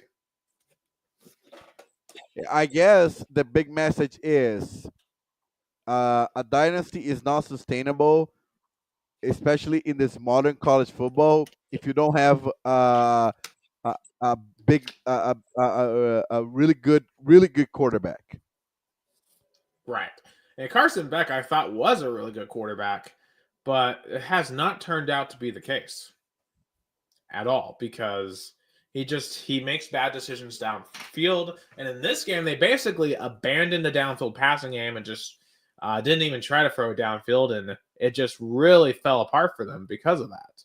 And they couldn't do anything on offense with the entire game. And really, this is what I was concerned about for Georgia with Mike Bobo. I think Mike Bobo is not a great offensive coordinator and has taken their offense back. And you really have to start asking the question, was Stetson Bennett the secret key all along? I mean, as much as I made fun of Stetson Bennett, as much as I thought he wasn't that good of a quarterback, um, he might have been the secret key. Him and more importantly, Todd Monken, the OC. So Tom Monken, he's the OC for the Baltimore Ravens now, and we see how good they are. He's literally the highest paid OC in all of America, in either college or the NFL. But man, Georgia has no excuse to be this bad on offense. Yeah, I guess Saturday's game was a wake up call for the Bulldogs. Yeah. On the other side, though, begrudgingly, got to give credit to Lane Kiffin. I mean, he had his team ready to play, and now Ole Miss 100%. As long as they win their last two games, they're getting in the playoffs, as they should, because they have shown some resilience. I mean, they had a really bad loss early to Kentucky, which some will argue is a Northern Illinois level. I don't think the same way on Kentucky. I do give them a little bit more benefit than Northern. I'll say it's 3-6 Kentucky is still better than 5-4 Northern Illinois. Oh yeah. So for Florida, they have the bye week this week. Then they got to go to Florida next week and get Miss State. They should beat both of those teams. Yeah, yeah, and the LSU lost was on the road and overtime. Yeah. Now, speaking of LSU, though, man, oh my God. Brian Kelly, what are you doing, man? Losing 42-13 at home at night when they brought back a live tiger. They brought back a live tiger for this game. Guess the governor paraded a tiger he bought from Florida just to get absolutely destroyed. Yeah, and from the beginning of that matchup, after the Jalen Milroy touchdown by the end of the second quarter, it set the tone. It set the tone for the game. Yeah, I mean, he just ran wild. 185, 4 touchdowns on the ground. They ran for 312 yards. I A mean, just little bit of, absolute domination. I guess he's in the same school of Michael Vick and Lamar Jackson. Yeah, he's a bit bigger of a body than those two. But Milrow is fast. In fact, it makes it so impressive when you look at what Tennessee did to him. Like I'm convinced that Tennessee arguably is the best team in the country because look at the Tennessee stat line. He ran for 11 yards against Tennessee. And I mean, compared to 185 against LSU. Wow. yeah, but I'm supposed to believe that Indiana, BYU, and Penn State are better than Tennessee. Yeah. Yeah. I need someone to try to explain that to me. But yeah, but you got to give credit to Bama though. They've realized that the running game is their strength. So and they took full advantage of that. And I'm going to go on record now. I think this game is the beginning of the end for Brian Kelly. This is going to be a hard game for him to come back from with the fans down there. I mean, getting blown out at home like that by Alabama, I mean, that is sacrilege. They take their night games so seriously at LSU. Getting tossed like that, that's going to be a hard one. That's a hard one to swallow. Yeah, and isn't with Brian Kelly that the Tennessee had a blowout against LSU last season? 2 years ago, 22. But that was He was not a already, night game. That was during the day. but he was already the head coach, right? Yes. That was his first year. Yeah, so another blowout home loss to SEC foe. Like, yeah. I'm starting to think Death Valley is not that hard. Yeah, I think Neyland Stadium is definitely being undermined in terms of a home field advantage because you put up so much emphasis on Tiger Stadium, on other arenas, and Tennessee and Neyland Stadium, has so much given great results in the past few years. Absolutely. I think, in so far in 4 years, do you know how many times Josh Heupel's lost at home in 4 years? 4 times, and 3 Yeah. of those losses were in the first year, which was he's still rebuilding a mess from. So that those 3 losses should be on the Jeremy Pruitt still. I don't count as Josh Heupel. Yeah, and then the one other one was to Georgia. So 2 of them were to Georgia, which we could excuse as Georgia. One of those was Ole Miss in a really controversial game, and then one of those was to Pittsburgh, who was the ACC champion that year. And remember, even though he was rebuilding a really bad football team, they were close with Pittsburgh and Ole Miss in that season. So it's not he's never gotten embarrassed at home outside of the 2 times against Georgia. Yeah, and So we were supposed to believe Brian Kelly is a better coach than Josh Heupel. no, definitely not. He's not even a better coach than Freeman at Notre Dame. But a big game, Brian Kelly. Freeman. Freeman, yes. So very interesting indeed. Otherwise, I'll say this: okay. So probably the next big one, Miami losing to Georgia Tech. I'm not surprised this happened at all. Now, granted, at least credit to Mario Cristobal this time. He didn't have a win and then blow it this time. They just lost fair and square this time. But there were already signs that Miami wasn't a top team or they were going to fall apart. And Bobby Dodd Stadium, I've been there for Atlanta United games. It can be an intimidating field. Yeah. This tells you everything you need to know right there. 271 yards rushing that Georgia Tech had. What do you think is going to happen when Miami plays like an SEC team that's not Florida? Especially with maybe, for example, it might be Alabama. How can they going to stop Milroe? Yeah, that would be a massacre for Miami.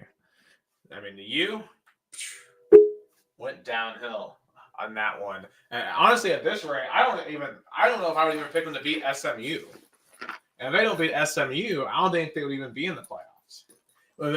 Can you imagine if Mario Cristobal with this roster with a Heisman contending quarterback gets beat by SMU and misses the playoffs entirely to a team that was a G5 team last year. How does the University of Miami react to that? I was thinking about something. I, and I don't know if that comes across of Miami Hurricane fans.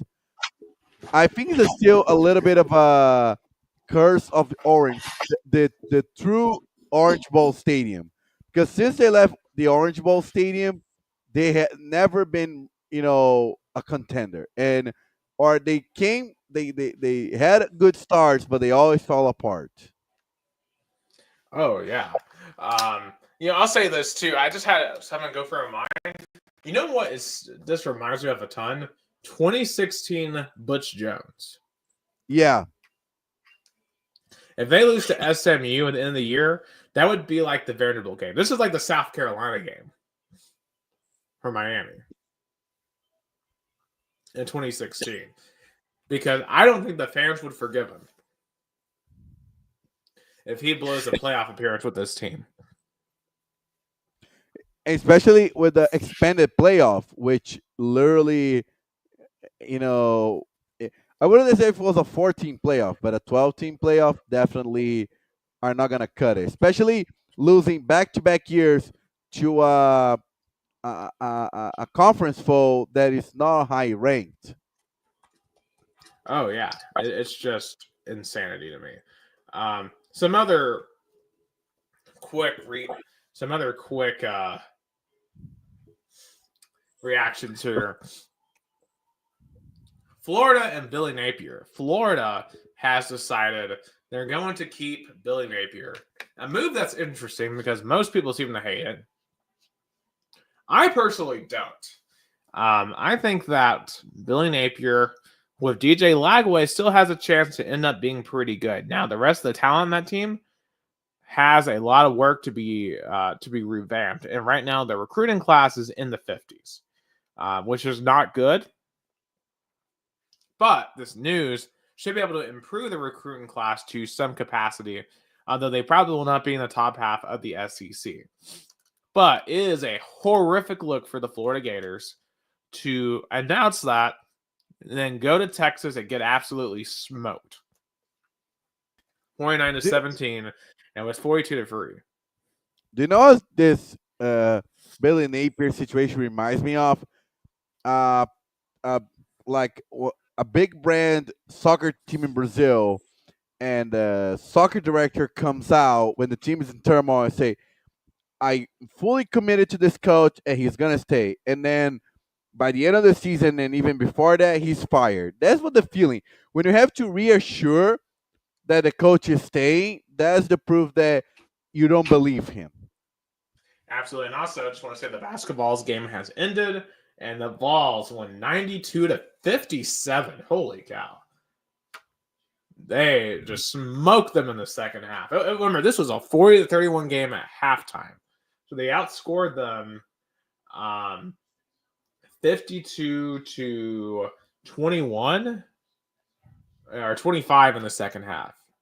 Oh, 52-26 in the second half. 52 Yeah, to just 26. dominant. And now Rick Barnes, that's his 205th win. He is now the second winningest coach all time in Tennessee history. Behind? Ray Mears. And he's at like 240, I think. So huge win. Yeah. Oh, definitely. I just want to give big shout out to my uncle, João Cesar. Sorry, uncle. Tennessee beat your alma mater, Montana. Yeah, if I was impressed with them, I think they got a good shot to be good in their league later on in the year. But anyway, go back. Continue on Billy Napier. Yeah. As I point out, I think Billy Napier is gonna get fired at the end of the season. I just have a good feeling about that, especially when the athletic department has to reassure that he's gonna stay. Is definitely a sign of they want to believe that they're the coach, but deep down they know he's not. Right. Um, so I'm interested because their last two games are, well, the last three games they got LSU, Ole Miss, and Florida State. They got to win two to make a bowl game. I don't know if they're going to be able to do that. Yeah, I would agree. Yeah. Also, speaking of Florida State, Mike Norvell got absolutely boat race with Notre Dame the other night, 52-3, and they're now 1-9, and they are firing both coordinators. So Mike Norvell is throwing everyone else under the bus to try to save his own job. Can Florida State, can he recover from this? I mean, this is such a disaster. This might be the single most disastrous college football season I have ever seen for any team. Are the biggest fall apart from a title contender to to a disaster. Like I never seen something like that big of a fall apart in such a short time. I know, it's just ridiculous that. I mean, I don't know how you mess up the transfer portal this bad, but that's the problem with Florida State is they don't recruit good high school talent, so they try to go out and exclusively do the transfer portal, and it blew up in their face. And Florida State should not have to rely on the transfer portal. You're in Florida. There's so much good high school talent there. Just go out and recruit high schoolers, Mike. If you want to retain yourself as a coach, I mean, this is your third losing season in 5 years. So, I mean, it's unacceptable. Frankly, he should be fired, but they gave him a big extension this year. Yeah, yeah, crazy to believe that. I'll say this. Yeah. So, in any case, I want to save Tennessee when we talk about the Tennessee Georgia game. So, other reactions. I mean, honestly, outside of the games we talked about, I think Utah BYU was a crazy finish. Utah fans are so mad. I don't know if you saw the Utah AD. He came out and said, "We were so excited to join the Big 12. We're no longer excited to be here. We got robbed." He just blasted the Big 12 refs, which is wild because they basically had a phantom holding call decide the game in the BYU Utah game. Huge rivalry game. And Utah's season has just been an absolute disaster. Yeah, that's why the AD was so frantic about it because he knows that a win over high-ranked BYU would have saved their not only football season, their sports season, but that did not happen. Right. Also, in terms of seasons being over, Iowa State and Pittsburgh, both losing to unranked teams this week. Just those teams were definitely not as good as their records indicated, which does not surprise me one bit that they fell apart to Kansas and Virginia. Also, Virginia 5-4 this year. Shout out to them.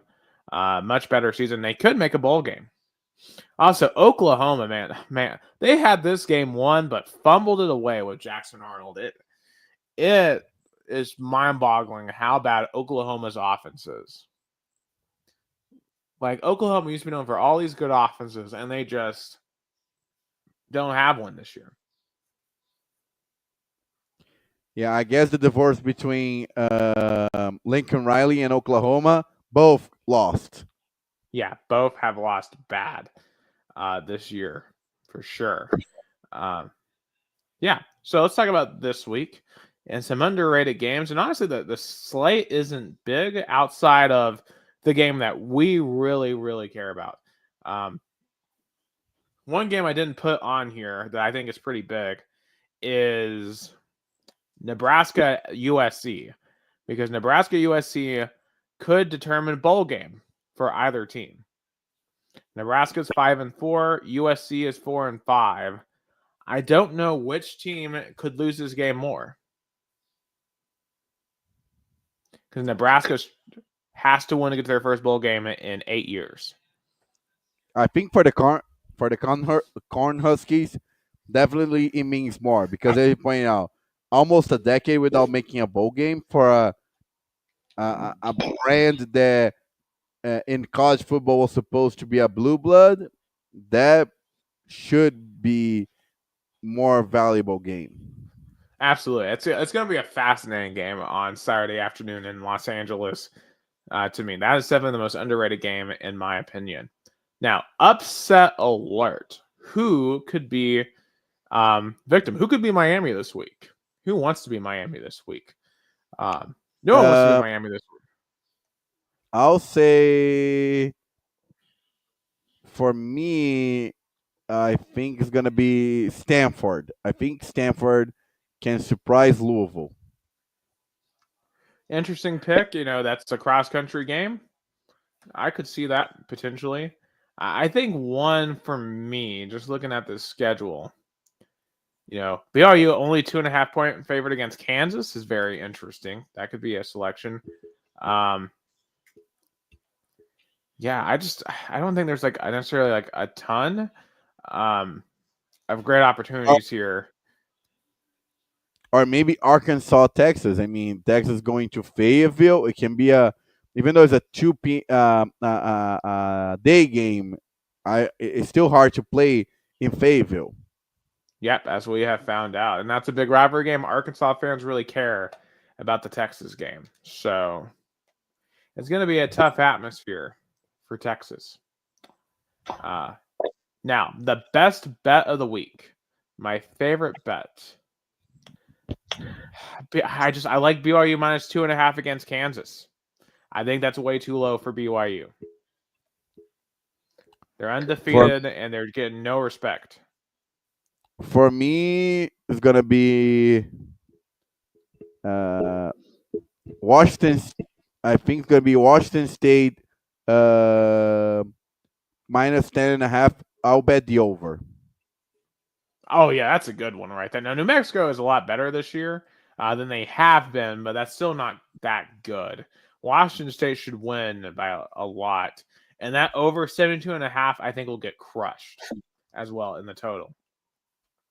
All right, so let's pick some of these other games that are not the non-Tennessee games of the week here.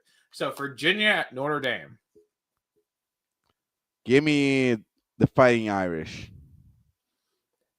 I'm going to go Fighting Irish as well, but man, I think Virginia could get up an interesting time. I really hope Virginia can win. Yeah, I think the Cavaliers are going to give some trouble.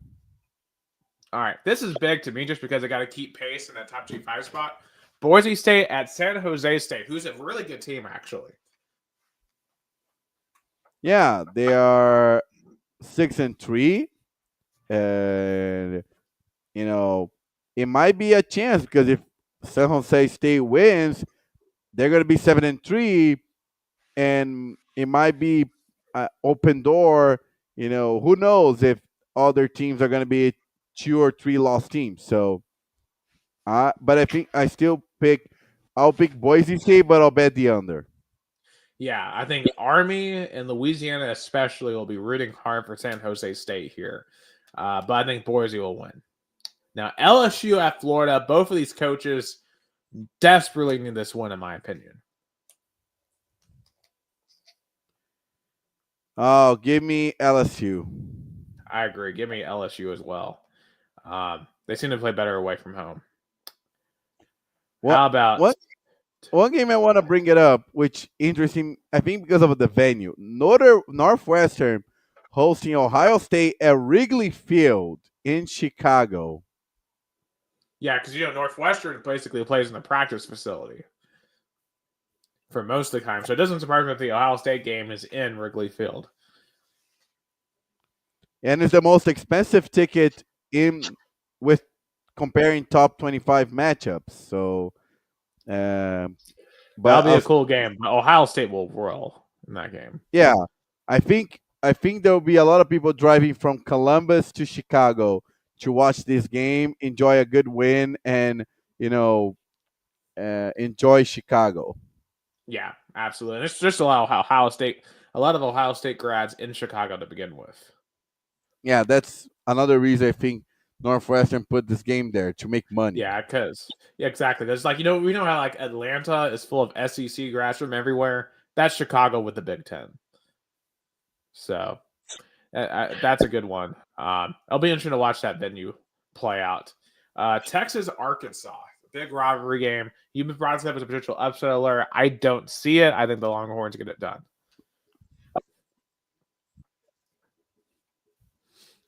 Yeah, me too. I agree. Give me the Longhorns. And then the non-Tennessee game of the week, the only other top 25 matchup, the battle for Columbia, Missouri, going to Columbia, South Carolina. Who gets it done? Give me the Gamecocks. Give me Shane Beamer. Yeah, I think Gamecocks big. I think they will blow out Missouri. That should have been my best bet. I think South Carolina blows them out. They're so much better. All right, so I've avoided talking about this one. It's time. It is time. It's Tennessee at Georgia. The true game of the week. Everything's on the line. Now, Tennessee is coming into this off a win against Miss State, which we expected. They won 33-14. They were in control for most of the game. However, the big storyline here, how healthy is Nico Emalava? He mysteriously went away at halftime. We never saw him again. It's been reported that he's in concussion protocol. And as of tonight, he is questionable, according to the SEC injury report. However, he's been practicing, but has not been taking any hits. And it's just going to depend on what he's like the rest of the week. So, the first thing we got to talk about Tennessee, Georgia, is how critical is Nico for Tennessee's chances. That basically, if we have to play Gaston Moore at quarterback, can we still find a way to win this game? They're more than ever going to rely on the run game and Dylan Sampson. Then, Tennessee is going to run the ball. Well, I'll say this, though. Like, Gaston Moore clearly shows no fear. Think about it. He came in that one play against Alabama, threw it downfield. That was an interception, but he showed no fear. And that Miss State game, he threw at least 10 passes downfield and got a ton of pass interference calls. The one thing that I can at least trust with Gaston here is he's not going to be scared to play at Georgia. Now, in terms of how good he actually is, that's what scares me. It seems like he is a little reckless. And if we play him, I'm almost going to be sitting here expecting an interception or two at some point, just because I think he is a bit reckless. But when you're playing a team like Georgia, you do need to stretch him out. And maybe Gaston, hear me out here, maybe, this isn't the worst game maybe to play him if you have to play him. Now, Nico obviously is the guy you would want here. Because, Nico just has a high ceiling. And Nico, frankly, the last couple of weeks, since halftime of Alabama, has started to look like the quarterback that I think we all thought he could look like. Second half of Bama, he was awesome. The entire Kentucky game he was awesome. He would have had 400 yards in that game if the receivers could catch against Kentucky. He looked awesome in the first half against Miss State until he got hurt. He is starting to look like that guy at quarterback. Now, the stats aren't there yet, but he's starting to look like it. And I think that Nico is ready for a game like this. And it would suck if he doesn't get a chance, because this is why we went out and spent $8 million to get Nico, to beat Georgia. Georgia has been the thorn in Josh Heupel's side, because not only has Georgia beaten them, they have dominated them.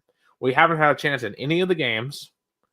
But we all know if we want to go to the SEC championship, go to the playoffs, we have to beat Georgia.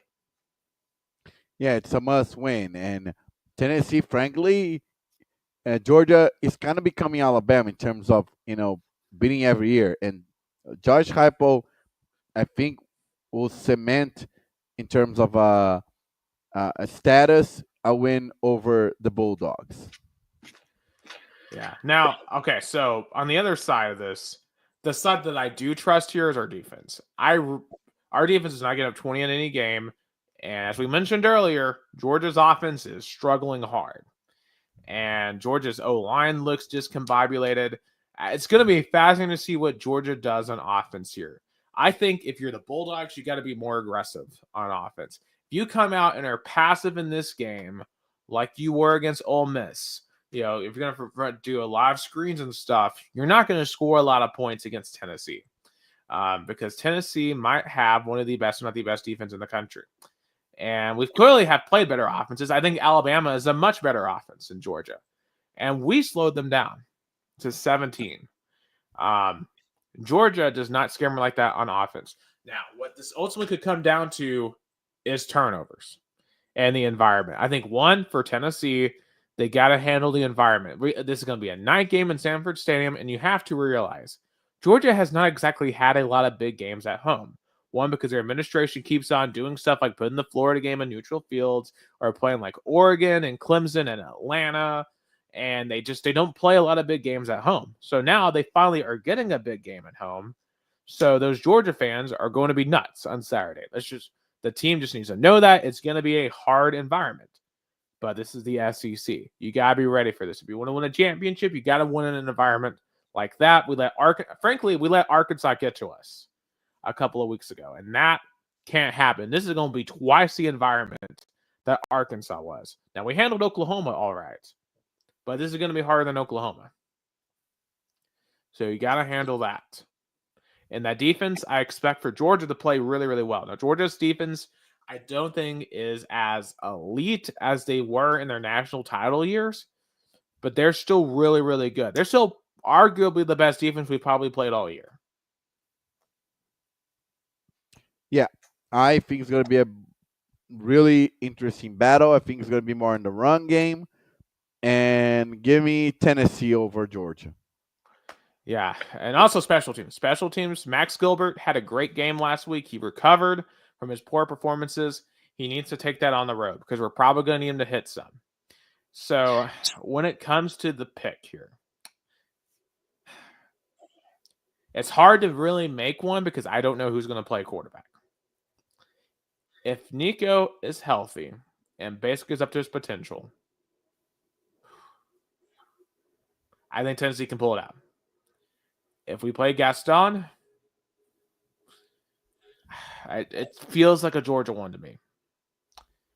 I'll say this. I'm just trying to be, 2 years ago when we went into this game, I felt really overconfident. I'm like, we're just going to go in. We're going to score 50. No one can stop us. And our season came to a screeching halt. So maybe in a way, I'm being more cautious just emotionally heading into this one because I haven't seen Heupel figure out Kirby yet. And to an extent, I'm hesitant to pick Tennessee beat Georgia until I see Heupel figure out Kirby. But Heupel hasn't had a defense like this against Kirby. And it's going to be a rock fight. And in a rock fight, anyone can win. And, it struck me because, I had to anchor this past weekend. And also shout out to my fellow coworker for getting married this past week. I was filling in for her. It struck me on the drive home that we are really one big road, and we'll probably have to beat Bandit in the year to really cement it. We are one big one away from getting back to a place that I haven't seen since the third grade, and that's the SEC championship. I mean, this is it, Gus. Like, if we win this game, we all but cement our place in the SEC title game. And in the playoffs, this game could realize the dreams I have had for years as a Tennessee football fan. I mean, the Tennessee Alabama wins at home have been amazing. But this would be a bigger win than both of the Bama games for what it would do. Definitely, because the Bama wins were more important historically. This would definitely affect the trajectory of the season because the Bama wins, at least in 2022, ended up not counting at the end for a playoff spot. This one, yes. Yeah, and I think it would make people realize Tennessee is a for real program that is at the top echelon of the SEC. And I think, you're seeing that this week. It feels like analysts and stuff are disrespecting Tennessee. Like there was an analyst last week for SEC Network trying to say, would Tennessee miss the playoffs at 11-1? Or, we saw this week, Greg McElroy is trying to argue that totally Indiana should have jumped Tennessee for sure. BYU should have totally jumped Tennessee. Tennessee is getting no respect at all from the nation. I hope Josh Heupel is letting his team know that you are getting no respect. But you know what? If I could talk to the Tennessee football team for 5 minutes, I would tell them that you're 8-1. You have earned this moment. You have earned this opportunity. I know Georgia has owned you for years. I know we haven't beat them since the Hail Mary. But I'll tell you this. A certain guy won an election last week. And in that same year, we won in Athens on a miracle. So is there a correlation? Is there a correlation? So I mean, I don't know. might. I don't know. But in any case, I'm going to be an emotional mess on Saturday because if we lose, it'll be devastating. But, I mean, this is really, in essence, a little bit, basically kind of like a proto-playoff game. It's like a pre-playoff game. But Tennessee has earned the opportunity. And I think it's going to be a close one. I think this will be Heupel's first real chance at winning. So we will see what happens in Sanford Stadium. And my message is Tennessee, use this opportunity. Enjoy the opportunity. Cement the opportunity. Yeah, and I don't think this team I think since our Arkansas game, they have shown that even though they don't play perfect, they battle back among any resilience. Like even Saturday night when Nico went down, that team came out and they kept on battling. They're like, all right, we don't have our quarterback. Fine. We just keep on going. And I'm thinking so many times here I have thought, I am so proud of this team. They just keep on going. Because, I mean, they're probably not the most talented team in the country, probably not close to the most talented team in the country, but they fight as hard as any team in this country. So they're going to have a shot at the end of this game. And I hope we can make the plays to get it done. Man. I'm just getting fired up thinking about it. I'm getting fired up thinking about it, man. This one's going to be huge. Oh, yeah. I hope we get it done. Go Big Orange. That's all I got to say. The Pride's coming to town on Friday, so I hope I get to go see them play. Okay. I didn't really answer the question. What does Heupel need to do to solve Kirby? To me, obviously, establish the run game consistently. And I think you're going to have to pull out some plays that we haven't seen before. I think as well. All right. Let's get to some NFL, shall we? Not nearly as passionate because I've totally lost all passion for the Titans, to be honest with you.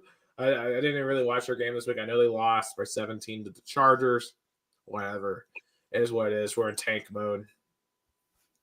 But I think the team that really just having just the worst season to me, the Cowboys.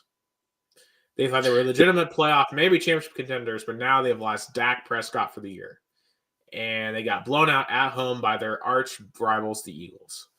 And you saw one of the main reasons why they lost, according to CeeDee Lamb. What did he say? He was bitching about the AT&T Stadium architecture, that kind of the architecture of the AT&T Stadium that in a way benefited the Eagles because of the light that was, in the Cowboys players' faces. And definitely was an interesting game. We'll be right back with more Two Countries, Two Americas, All Sports.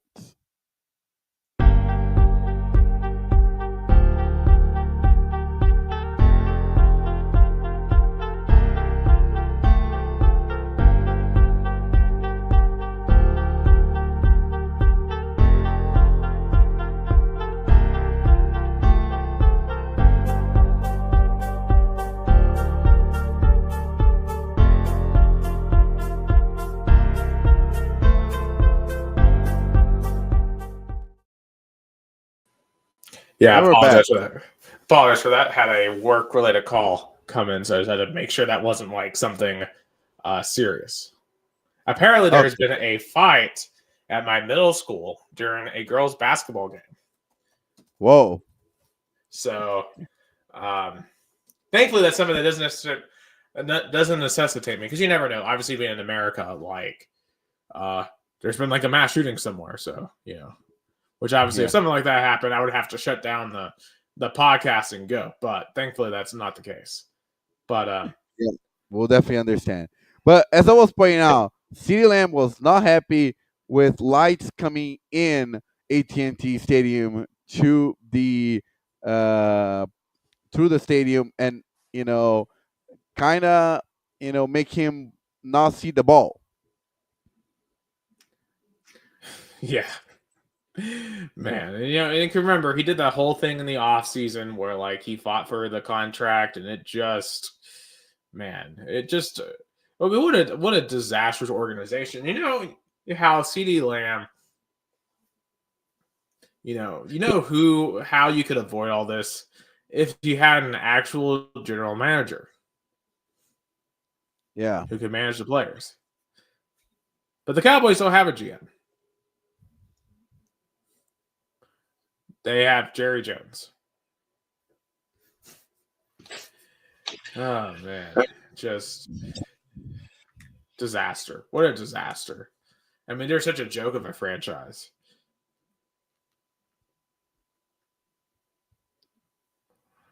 Yeah, and it's just so bad. Like, because the example that I show you about a player complaining about multi-billion stadium, and he wanted to put curtains in the stadium so the light won't get through, and Jerry Jones said nope.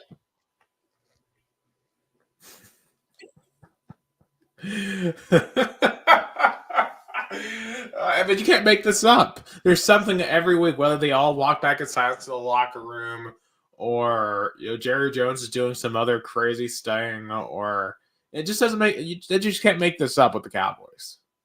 No, you just can't. Oh man. Well, I'm glad that they are going to be out of contention, and we can not think about the Dallas Cowboys anymore. But certainly, McCarthy is going to get fired. I'm curious who their next coach is going to be. Maybe Lincoln Riley. That's actually the first name I thought of. That's the first name I thought of. Because that seems like such a Cowboys hire. Yeah, it definitely. To me, just looking at Lincoln Riley, I'm getting the "I'm tired of college football" sense from him. Oh yeah, because I think, yeah. And isn't Jerry Jones an Oklahoma alumni? Arkansas. I went to Arkansas, but he has hired multiple Oklahoma coaches before. So that's true. It wouldn't surprise me. Barry Switzer being a big example of all. Yep. So it wouldn't surprise me at all. Now, a team that continues to impress me on the other end, the Detroit Lions. How did they overcome 5 interceptions by Jared Goff the other night to win? Like, if you pull up the stats, are crazy, because Jared Goff had a worst night, but it just shows how the culture built around Dan Campbell is really strong. Because if your quarterback plays that bad and you win a game against a top contender like Houston, it shows that this team is for real. Absolutely. And for Houston, they're kind of spiraling a little bit now. Houston is lucky they're in a bad division. Oh, yeah. Not a great team this year. I'll tell you who else we should start taking seriously: the Steelers. The Steelers with Russell Wilson looks 5 years younger with Pittsburgh. I guess Mike Tomlin had a plan that making Justin Fields go first, prepare Russell Wilson for now. Maybe he had a plan all along. Yeah, well, I think Russell was hurt, but it really makes you question Denver and Sean Payton. Why could they not make it work in Denver? Even though Bo Nix is not as good, but not as bad. He's, for a rookie, he's doing good. Yeah, arguably. Well, okay. Jane Daniels easily has been the best rookie, easily, but Bo Nix has been the second best rookie. Yeah. So better than Caleb Williams, who now his OC just got fired. So, I'll say this too: last Thursday's game, the Bengals and Ravens, That might have been the best NFL game I've watched all year. The fourth quarter of that game was unbelievable. Yeah, and how about going for two? Zach Taylor had balls. Yeah, I don't have a problem with it at all. Now, okay, what I do have a problem with is they lined up, they called a timeout, or Baltimore to call a timeout, then they went for it again. After they went out the first time, they should have just kicked the field goal, probably. But I don't blame them at all, especially with the way that game was going. It was smarter to trust your offense than to trust your defense, and it didn't work for them there. But that was the correct call. Oh yeah. Yeah. As I mentioned, Caleb Williams getting his OC fired, losing at home 19-3 to the Patriots. The Bears are not a playoff contender. Oh. But speaking of Denver, though, how do the Chiefs continue to get away with it? They're 9-0. It doesn't feel like they're even the best team in the league, though. Yeah, they seem they're escaping every week. They're the kind of they remind me of that college football. They remind me of Iowa 2015. There was undefeated escaping better than playing good. Yeah, that's going to catch up with them. I think they're due for a butt whipping. And if you remember, also in the NFL, do you remember what team was undefeated until week 11? Wasn't it Philadelphia last year? No, in 2020. Pittsburgh. And remember how they fall apart in the playoffs? Yeah. It get very similar vibes from them. Yeah. Yeah, so just really interesting how they just keep on miraculously winning all of these games. It just doesn't make any sense to me. Also, I'll say this. I know they still are just 3-6, but I think the Dolphins have a legit shot to make a run at the end of this year. If Tua stays healthy, that offense with Tua is still really, really good and really dynamic. I was impressed with what I saw the other night against Los Angeles. Yeah, I think it's gonna be a good comeback if that happens, and it shows Mike McDaniels is a good coach. It's just this season has been a lot of turmoil, especially with injuries. Yeah, I mean, people are talking about firing Mike McDaniel. That's insane. No coach would be better considering what he's had to go through. Oh yeah. And I think it's now time to really start paying attention to the standings now that we're in mid-November as well, because we only have a few games left, and thankfully, unlike college football, these are just straight up objective. They are objective. I mean, wins are wins in the NFL. So Buffalo is way ahead in the AFC East. The Steelers are leading a very tight battle with Baltimore in the AFC North. The Texans are 2 games ahead of the Colts, and man, the Colts, those were 2 1-possession losses for the Colts against the Texans. If they win just one of those, they're on top of the AFC South. The Titans technically only 3.5 back. If the Titans had just not choked against the Bears, and they one or two of those other games, the Titans would be division title contenders. Even though they're that bad, they're 2 or 3 touchdowns away from being in the playoff race. The Chiefs are still 3 games ahead. So, what are you watching? What catches your eye the most here in the AFC? The Chargers, it looks like they might still slide into a playoff spot. If that happens, it just shows that Jim Harbaugh really, it's a different coach, because right now he would have been in the playoffs as a number 6 seed. Yeah, and just look at that point allowed. They only have allowed 118. The next nearest is Pittsburgh 146. Their defense has been just insane this year. Yeah, because it's a new culture he's trying to develop. Yeah, Herbert doesn't have to score 40 every week to win, and that is huge. I think the Steelers-Ravens That's going to be an insane race for the season. And I still think Miami has a shot to get back into it. And look at this week's matchups in look at this week 11. There's at least 2 division title matchups. That's insane. Yes. And then look at the NFC. We have the Cardinals leading the NFC West. That's what a comeback by Clinsbury.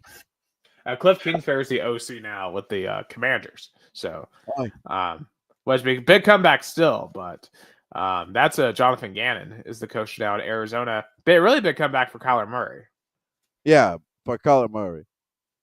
Yeah, but I mean, it's such a tight race there. I still ultimately think the 49ers are going to win. They have CMC back now, Christian McCaffrey, and he looks as every bit as good as you remember him.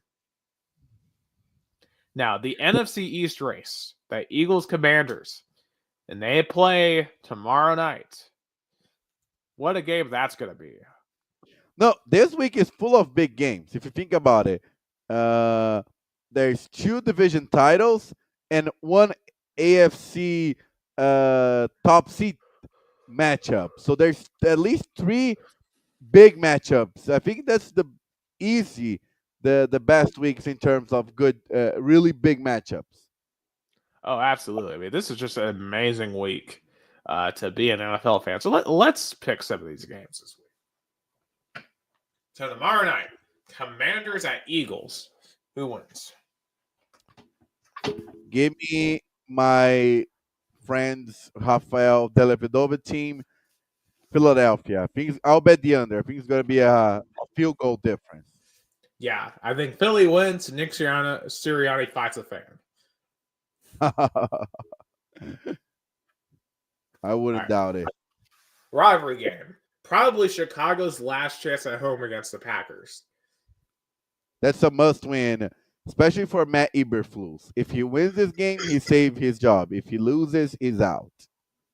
Yeah, I think Packers, though. The Packers own Chicago. Yeah, give me Green Bay. All right, we got the Jaguars at the Lions. The Lions are almost a 2-touchdown favorite. You never see that in the NFL. Yeah, and the Jaguars have 0-5 record on the road, so give me the Lions. The Lions. And I will say the Jags are playing hard. They only lost by 5 the other day to the Minnesota. So they're playing hard, but it's just not working. All right, the Vikings 7-2 coming to Nashville. I mean, how much of the crowd's going to be Vikings fans in this game? It got to be at least 60%. If not. Oh yeah, there's a lot of people from Minnesota who's going to take the opportunity to enjoy the Music City. Give me Vikings. Yeah, Tennessee's going to get a lot of nice tourist revenue in this game. Give me the Vikings. And Will Levis still sucks. Wow, big shock. I mean, he had one nice touchdown throw at the beginning of the game, but man, he just sucks. Anyway. All right. Raiders at Dolphins. Give me Las Vegas. Wow. I'm going to go Miami and Miami big. I think the Raiders are in give-up mode. All right. Here, huge game for the Rams. Rams at Patriots. Give me Los Angeles. You know what? I'm going to actually go with the Patriots here.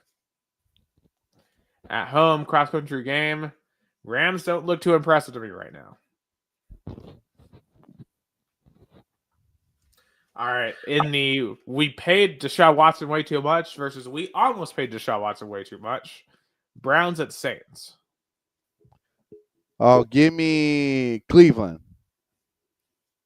I'll go Cleveland too. In this one. Man. Both of those teams will probably have new coaches next year. Oh, yeah. Colts at Jets. Give me my New York Jets. I'm going to go Colts. I think the Colts will win here. Jets are just so bad. A tire fire. Tire fire. The ayahuasca experiment is over. Now, this one, big one, big one, big one. Ravens at Steelers. And why is this not the Sunday night game? Oh, well, the NFL really should adopt flexing their schedule. Yeah. $243 tickets at Pittsburgh this week. Whoa. Give me Baltimore. I'm going to take the Steelers at home to win this one. I think that's going to be the game of the week right there. Falcons at Broncos. This one I think is actually a sneaky good one too. That's definitely an underrated matchup. Give me Broncos. I'm going to take the Falcons on the road. I think the Falcons are a better team. All right, critical NFC West match here. Seahawks and 49ers. Give me 49ers. I agree. Niners. Now, this one, probably the biggest game of the week. The Chiefs undefeated going to Buffalo.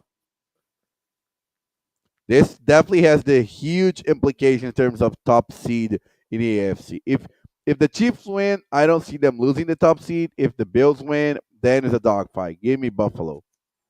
I'm going to take Buffalo because if I look at my calendar, it's November and not January. Sorry, Buffalo, but it's the regular season, so you'll win this one. But we know what happens when you play the Chiefs in January. Could this be the year? Yeah. We'll see. I'll take Buffalo this week, though. Bengals at Chargers. Herbert versus Burrow on Sunday Night Football. I normally would complain, but this is actually a pretty interesting matchup, too. Give me Los Angeles. Give me the Chargers. I'll take the Bengals. And, the tickets are only $40 here. If I were in Los Angeles, I'd get a ticket to go watch Herbert versus Burrow. Los Angeles, come on. Yeah, and with big implications in terms of their season. Both teams are still alive. Yeah, I know it probably costs more to drive to this game and to park, but come on. That's a good price. You're not going to get many things in California for $40. Yeah. No, Jesus Christ, this Monday night game. Texans, Cowboys. And granted, on paper, this was a good matchup in the preseason, but this has not aged well. Give me the Texans. At least it's the Texans Derby, so there will be a lot of Houston fans driving to Dallas, which is not a really far drive. Yeah, and tickets are only $34, Houston fans. You can make that short drive and make it work for your while. Texans, though. So, yeah, I think this week is going to have huge implications. There would be teams out and teams in. Oh, yes. This will have ramifications for sure. And neither one of our teams are in that mix. So we'll just have to live vicariously. Although my fantasy football teams are all in playoff races. So that's what I'm going to care about for the remainder of the season. All right. Some other small things before we wrap up here. One, some unfortunate news for the Tampa Bay Rays. It's been confirmed they're not going to be able to play in Tropicana Field after Hurricane Milton ripped apart a roof. Now, thankfully, they say the structure is intact. So they can rebuild it, at least rebuild the roof, but it's going to take them all year. So the Rays are going to have to play somewhere else. And they're saying they're going to have to probably play in the spring training park around the Tampa Bay area. They could play in places like Coolray Park that we went and visited last year. Oh, that'll be cool. I mean, yeah, that way. So they're also the George Steinbrenner Field. That's the Yankees spring training, which is literally across the street from the Tampa Bay Buccaneers Stadium. Yeah, make them actually play in Tampa. Yeah. I mean, but I'll say this. Do you remember the rumors that Tampa Bay would play half season in Montreal? How about not play a full season there? Yeah, I mean, could this be the excuse to move them? And I will also say this, and your parents probably should also know this too. There is another hurricane brewing. I'm not even joking about that. There is actually another hurricane brewing in the Caribbean that could hit Florida next week. But they're safe and sound here in Americana, Sao Paulo, Brazil. Oh, that's good. Oh, good. And clearly, if their home could take the direct hit of Milton, they can probably take on most storms. So, literally, the eye went literally right over them. So the fact that they've suffered no damage to me is insane. And a testament to whoever built that house. Yeah, yeah. I mean, they were fortunate, definitely. Absolutely. And the very last thing I want to bring up here is NASCAR finishing its season. Joey Logano won the championship, his third championship. And Joey Logano, if had raced in a full season point standings, would have finished 14th. He would have finished 14th. If you used F1's rules, IndyCar's rules, literally any other motorsports, he would have finished 14th. But because he won one race in the regular season, the race I happened to go to in Nashville, which was epic, but he won. Just a crazy finish. So he got lucky in the first place. He got to the playoffs. He got one break. And then he got from the second to third round in the playoffs because one of the drivers in front of him, Alex Bowman, got disqualified for a post-race inspection. So he got a second break. He ends up beating his teammate in a really, really fun finish. I mean, this was actually a really good race. In Phoenix, this is the best race in Phoenix in a really long time. So he gets two breaks, wins one race at the end of the year, and is now the champion. And this is after the race manipulation we saw last week in Martinsville. Let's just say the NASCAR fan base is very unhappy right now. There are people threatening to stop watching the sport over this, and even it's gotten to the point where the NASCAR owner and Steve Phelps has acknowledged that, you know what, we might change the playoff format. And I hope they do. Now, I would rather just go back to a full season point standings because that's the only thing in motorsports that truly makes sense.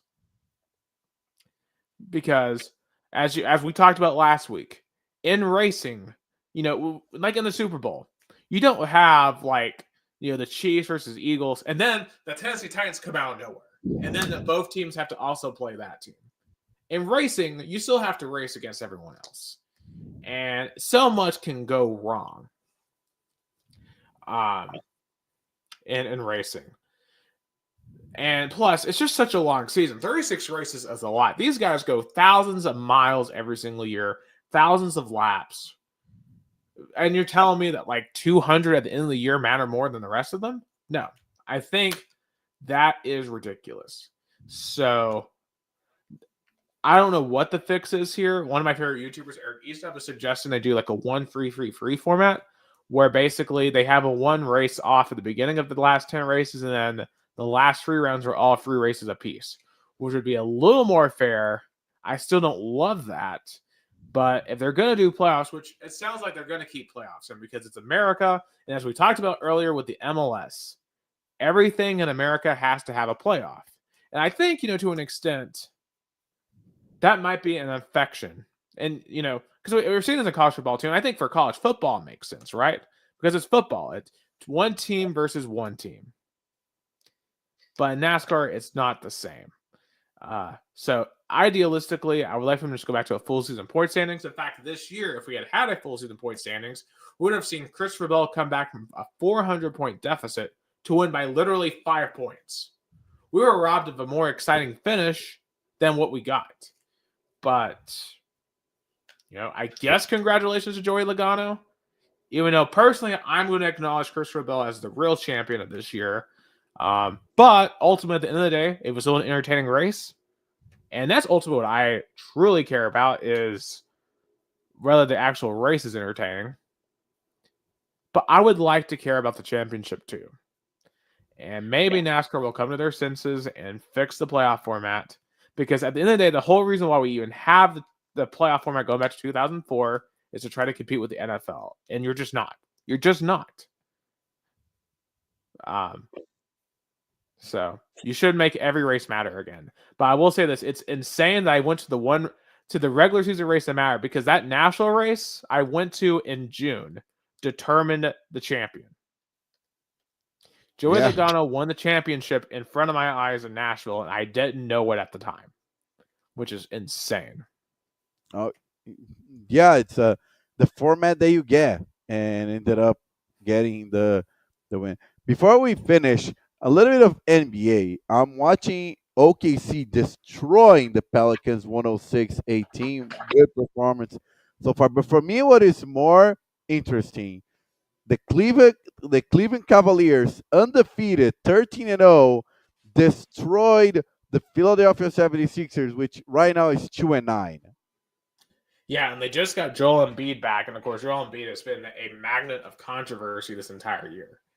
After getting into that fight with that reporter, and he's just in the other day, he was just like, I gotta pull this up because this was a wild. Well, no, I think we played it. We might have played it in the last. Yeah, we played his press conference. Yeah. Yeah. Also says Klay Thompson. He went back to Golden State for the first time last night, and they gave him. Everyone wore a captain hat in the crowd. That was super cool. Showing their appreciation for Klay Thompson and his accomplishments at Golden State. Also, I want to shout out Greg Popovich. Apparently, it was confirmed that he survived a minor stroke a few weeks ago and is on the road to recovery. So I hope he gets healthy. And to me, it sounds like he's going to have to retire this year because he's gonna have to. He's gonna have to. Yeah, for his own health, because it's clear he's not going to be able to handle this anymore, which is sad. But we all can't go forever. So, but he has accomplished everything you could possibly ask for. And of course, tonight here we got Grizzlies at Lakers. I hope the Lakers destroy Memphis. I want Dalton Connect to poster Zach Edey. Oh yeah, that's true. Yeah. Everybody's talking about LeBron James versus John Morant. We care more about Zach Edey versus Dalton Connect. That's the matchup we care about. Yeah, that is absolutely what I care about because screw Memphis, the team that's supposed to represent Tennessee, drafting Zach Edey. Screw that. Yeah, but you guys also, I don't know. I don't really keep up with NHL, but they're also going. So yeah, I know I saw your name. True, he was complaining about the Pittsburghs. Right. And saying they need to rebuild. Nashville, last place in their division. Only 12 points so far, 5-9. I was they were saying in the offseason that they had done a lot of off the field or off the ice stuff to really be a contender. The Utah Hockey Club is ahead of them. Yeah, a brand new team. Yeah. So. But brand new teams, like for example, when Vegas joined a couple years ago, like there's a sense of like excitement. So I'll give them a break, but definitely, yeah, it's it doesn't look good to start for the Predators so far. Yeah, the Winnipeg Jets though they're 15-1 and have a plus 39 goal difference. Right now, by far and away by 6 points, the best team in the league. So we'll see if they can keep that up. Yeah. Yeah, definitely. At some point, we're going to get Dylan Becker in so we can ask him about some hockey. But yeah, that's all. I think that is everything we have to talk about tonight. A lot is fall. And, man, I hope we are talking about some playoff plans next week for Tennessee. Huge, huge night. Follow me on TikTok at Nick Over the Hill. I do daily TikTok college football content. Of course, keep on following Gus here on Gus Niaria. He even if he doesn't speak Portuguese. Yeah, by the way, Gus Niaria, which is the YouTube channel that we broadcast this podcast, had their highest viewership overall on YouTube on Saturday on the Americana City Championship final between São Roque and Cidade Jardim. São Roque 3-1-1. We had over 6,000 views and also 300 simultaneous watch on YouTube. So that was good numbers on Gus Niaria. Gus in the area. Absolutely. There's no sports YouTube like this one because there's no other YouTuber going to find mostly Portuguese content with this English podcast, because we are the only podcast to talk both American and Brazilian sports. 2 countries, 2 Americas, all sports. Episode 155. We're going to keep rolling here. Middle of November. It's getting colder here. It's getting hotter there.